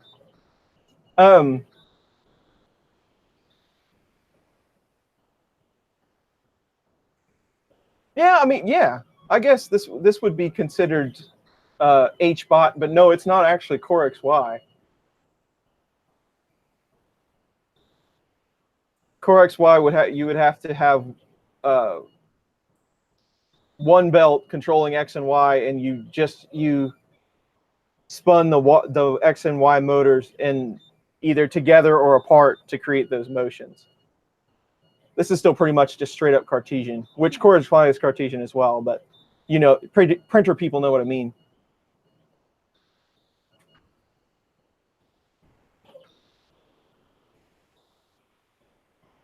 So, you know, I'm always, I've never gotten into the technicalities of it and stuff like that. The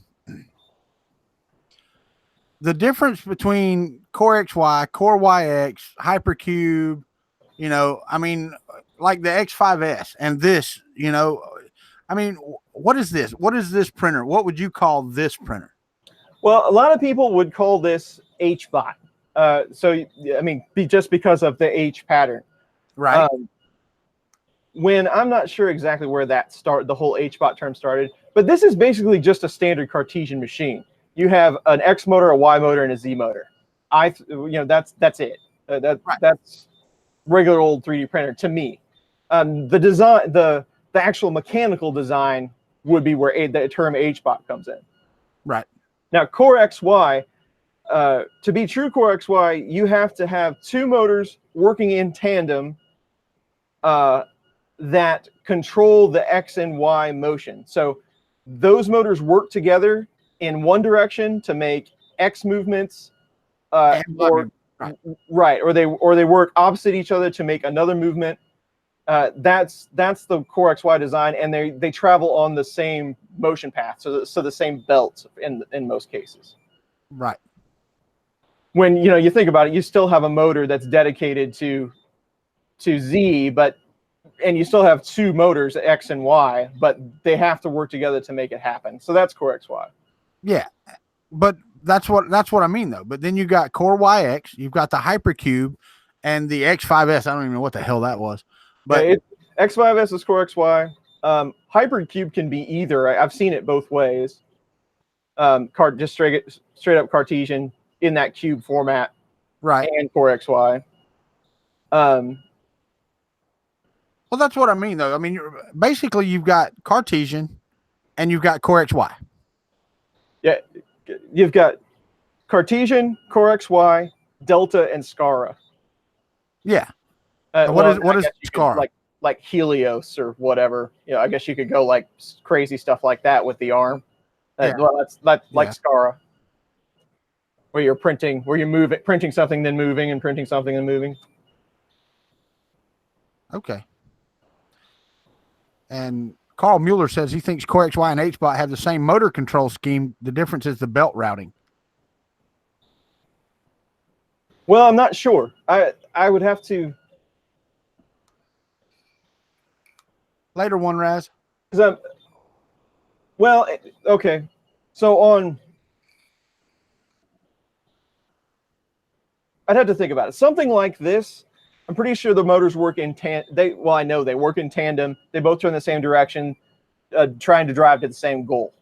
But something like Ultimaker with the cross pattern, where they actually have shafts and belts connecting those shafts that run cross, that might be true. But I really don't know. I would have to do some research on it.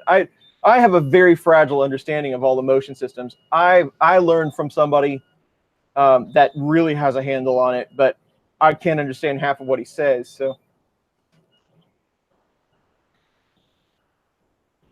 cool, Sean Gould. But and I've never even tried to understand all of them. I mean, really haven't, because that one has an X motor and a Y motor that move independently of each other. Right. And then it's got the two Z motors. Just like you said, it's a Core X. I mean, it's a Cartesian printer. Right.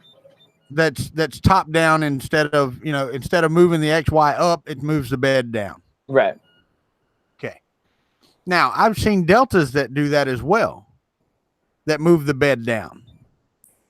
Yeah, I've never seen one. I've never really paid attention to one too much. I have seen that design before, but it's not real common that I know of. It's not, and the thing is, I don't know why.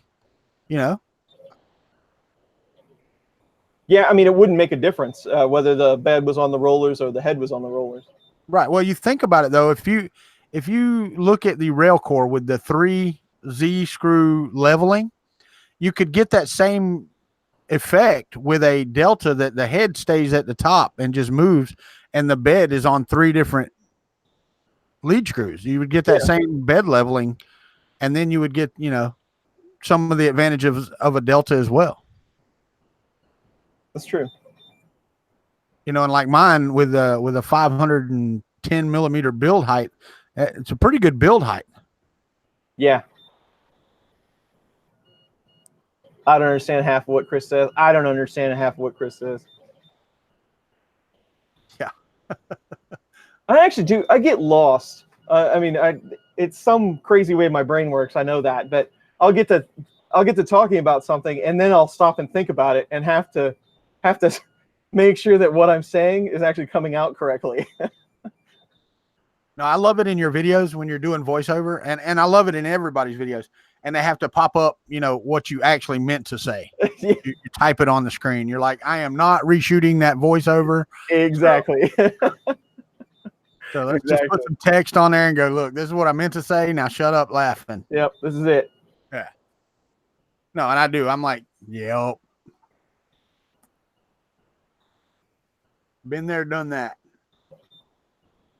I don't know how many there was there for a while, and you probably remember when I would do my mail thing Thursdays or whatever, and I would have to voice over because I'd forget to turn my mic on. But the voiceovers were great. Well, sometimes, Hilarious. I thought about doing that sometimes, just going back to some of my old live streams and voicing over them and adding them as another video. Yeah. So I3 means iteration 3. That's a Prusa thing. And when you say I3, that means that you intend for the bed to move in the Y direction. Yep. Well, yeah, I mean, I don't want to say I3 style is I'm sure that Prusa or somebody made that design popular, which I'm assuming was Prusa. Yeah. But like you said, it's iteration 3. It's not a drive mechanism. Right. Yeah. It's just that iteration 3 came out of that Prusa design. It came from you had I2 with motors on top, and then you had I3 with motors underneath, and it was just the iteration of that style. But I mean, people instantly know what you're talking about when you say I3 style printer. Right. But if you say Core XY, they're like, okay, is it this, or is it this, or is it this, or is it this? Yeah. Core XY is still somewhat exotic in my opinion. I will tell you, it takes a little bit of getting used to. Like if you ever build a hypercube or whatever, I mean, it's one of those things where you go, yeah, that's really weird. Yeah. Because on a Cartesian, if you're not moving in the X, you check your X motor. If you're not moving in the Y, you check your Y motor. But on this one, you could be moving backwards or cattywampus, and you're like, okay, well, let's turn this one this way and this one this way and try that. Nope, that didn't work. Now it's doing something completely like I didn't think it would do. Yeah, it can be a chore to troubleshoot. I've had a couple of episodes with that on Core XY before. It's not great. Which I will tell you, if you go down through the RepRap firmware guides, they have some really good guides to tell you and teach you on their firmware. Hey, if this is happening, then do this. If this is happening, then do this. So it does shorten it if you're using like the Duet board or something. Mm-hmm. It shortens your troubleshooting. All right, real quick, I'm going to paste this link out there for the fundraiser again.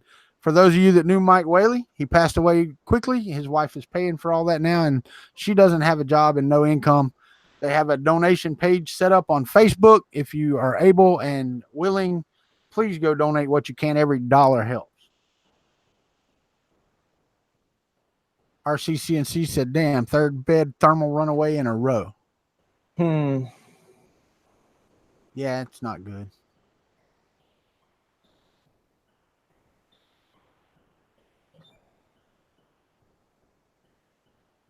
Oh, we got 20 minutes, 30 minutes. Yeah, probably so. 20 on the dot. 20 on the dot.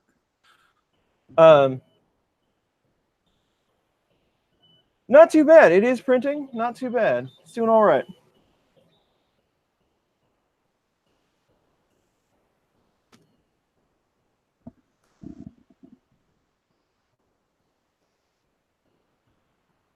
Voron. Somebody was mentioning Voron the other day. I have not looked that up yet. I don't remember who that was. But I want to say, I don't know if that's available in the States.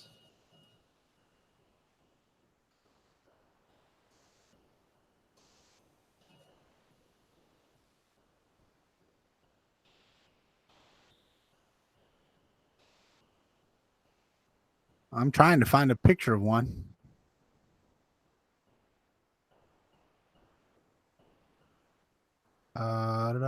Gallery. Let's see what we got here. Oh, wow. That's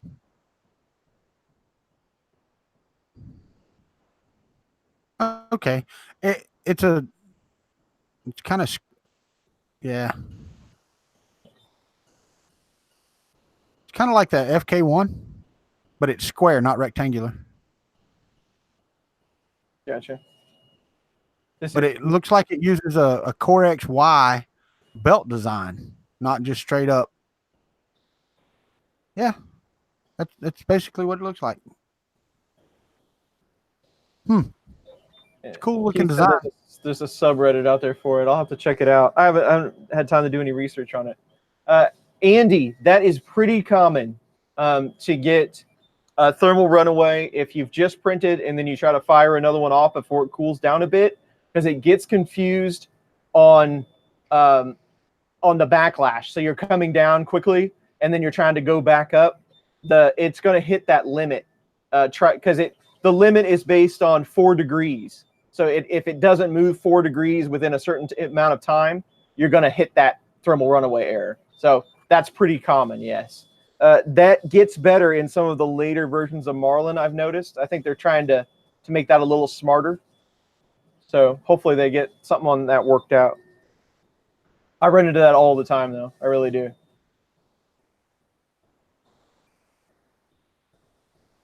Yeah, Michael Fox, it doesn't surprise me because everything's going wrong with YouTube tonight.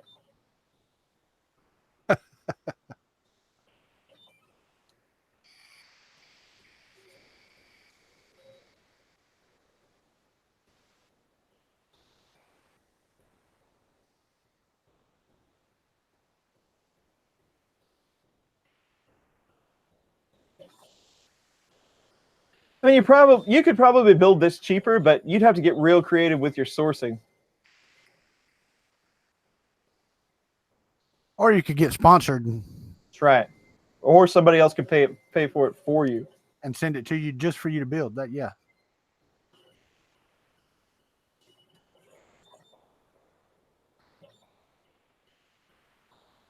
So the bed was completely stationary. Yeah, that's pretty cool. Actually, I never really thought about that. That's a cool build. The T-Bot is really intriguing. That's a pretty neat machine. Doesn't look like me for the stream. No, it's probably Walter in the thumbnail. Is it me in the thumbnail already? That's weird.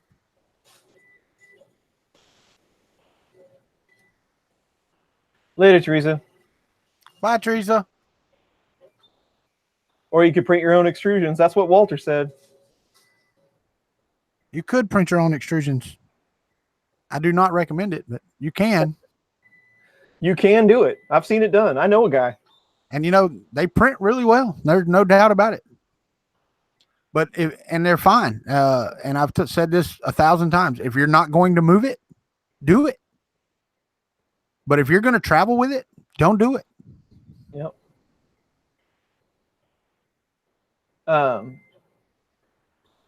What is the latest version of Marlin you can run on 1.4? You can run any version of Marlin on 1.4. You can run the brand new one if you'd like.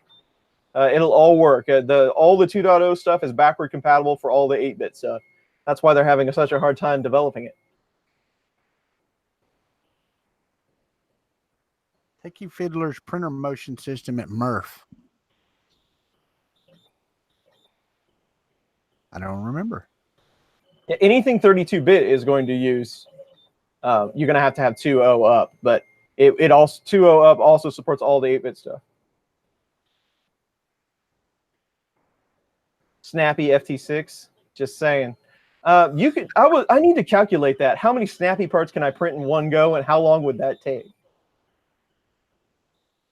Well, it being a Cartesian style printer, I mean, other than ramping your speed up, it's not going to print them any faster. No. I'm just curious. You know, like the Prusa, the bigger parts, the Prusa would print them in 12 or 13 hours. But I'd love to see the amount of days it would take to print, like, 8 of them. Larry Cluster said I'm on fire, but I don't know what he's talking about.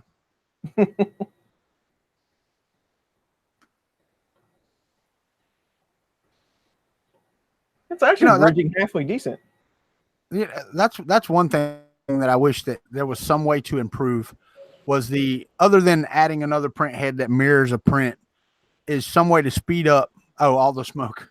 Some way to speed up the FDM process when you have multiple parts. Yeah. But I think it's just mechanical limitations. I don't think you can actually do it. Yeah, it's that's the quest, right? How fast can we go? Now my question is this, though. Just say you take this Benchy right here, and somehow you print this Benchy, and then you have some supports that you can print another Benchy on top of, right? Mm-hmm. And then you do 3 or 4 of those high. Would it be faster doing it that way versus doing 4 of them on the bed at one time?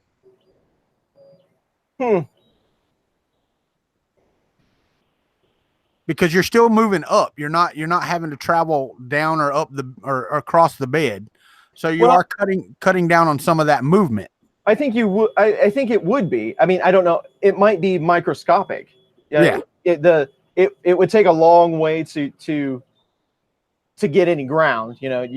But it would be, because you wouldn't have acceleration and jerk values involved in that. It would be the same amount. You wouldn't have to speed up and slow down to get to those other locations. So in theory, I think it would be. Yeah. Well, that, and you also have to remember the first layer is the slowest. So you would have 4 first layers that were really slow, and you'd only have 1 on this one. That's true. That's also correct. Yep. So yeah, I think it would be. Huh. Because I know you do that with SLA a lot. You can stack things, and use, the little supports to hold them up. Right. So, Mad Mike said that sounds like a stream challenge for me.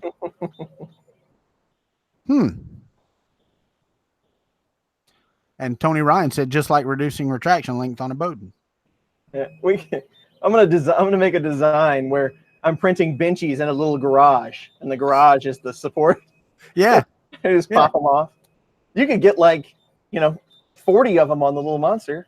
Yeah, do it as a dry dock system, not as a garage. Dry dock. Yeah, there you go. You got a bunch of Benchies in dry dock. Good night, HVAC A to Z. See you later, Sergio. I was going to say, that's Sergio, right? Yep. Sergio's too good to me. He always sends me stuff.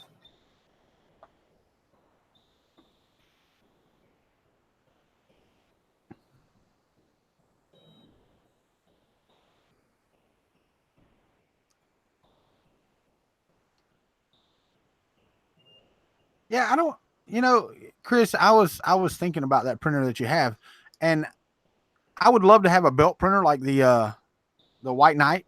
Mm-hmm.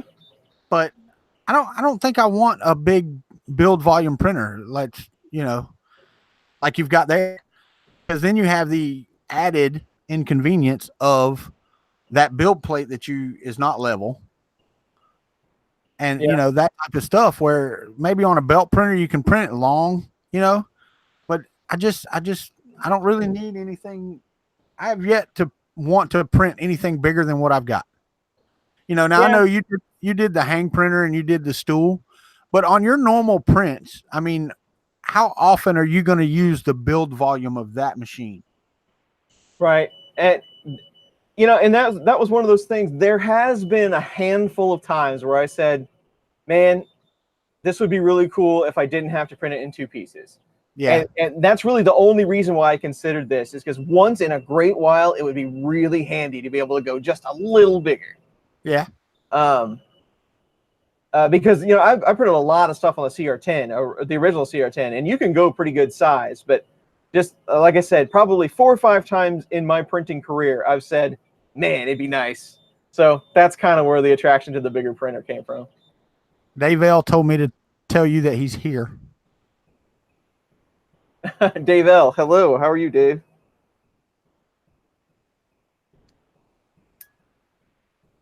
A white Squire. Well, it's not even the white Squire would be my thing. What I'm saying is, I would like to have the white Knight, not the Squire, the white Knight. But then I wouldn't need anything else. That's my thing. Because yeah, there are times like, you know, when I was printing these extrusions that I needed 500 millimeters to print them, and I didn't have anything. And I think they would have printed better on a belt printer or something of that nature. Mm-hmm. The belt is really the belt is really interesting as well. Not necessarily the Infinite Z, but the way that it makes the part, because it doesn't completely change it, but it does change the way that the layers are facing. So if you consider the strength of a part with the layer lines or across the layer lines, you have layer lines on a tilt. Right. So that would change quite a few things there. That could hurt you, I guess, but it could really help you in some cases. Well, it would, especially like in extrusions, because then you have you have like at a 45 or whatever the degree angle is your outer layers. So you don't have a shear point, when it's standing up. So yeah, it would absolutely help out. Yeah, that's interesting. I never really thought about that until you said extrusion. I'm like, oh, well, that could be interesting. Yeah.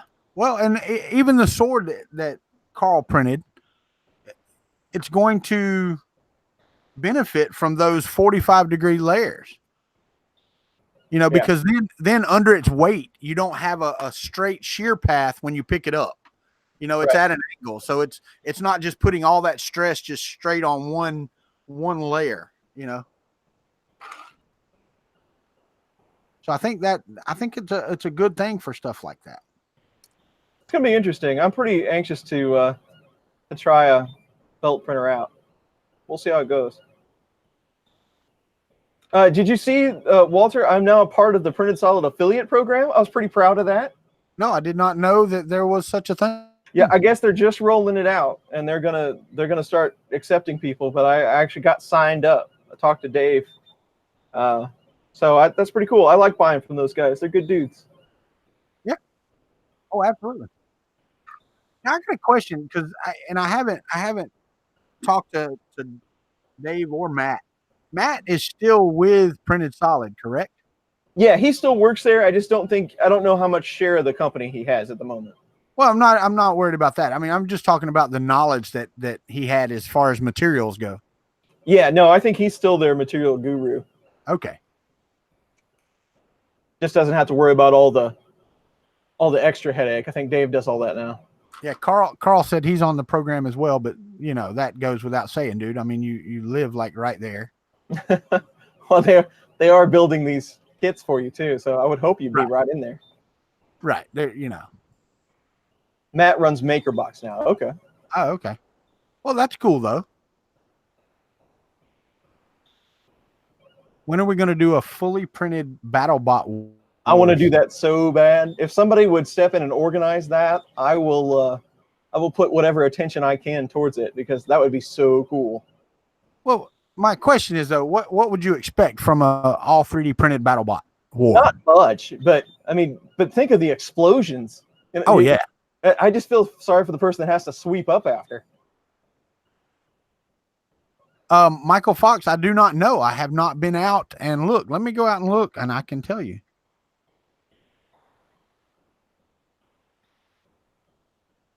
We are almost Benchy'd here. And since the stream is terrible, you're not going to be able to tell Benchy from anything. So I will take a high-res pic and put it on the thumbnail and in the description below so you can see the Benchy quality. It actually looks pretty darn good for no part cooling.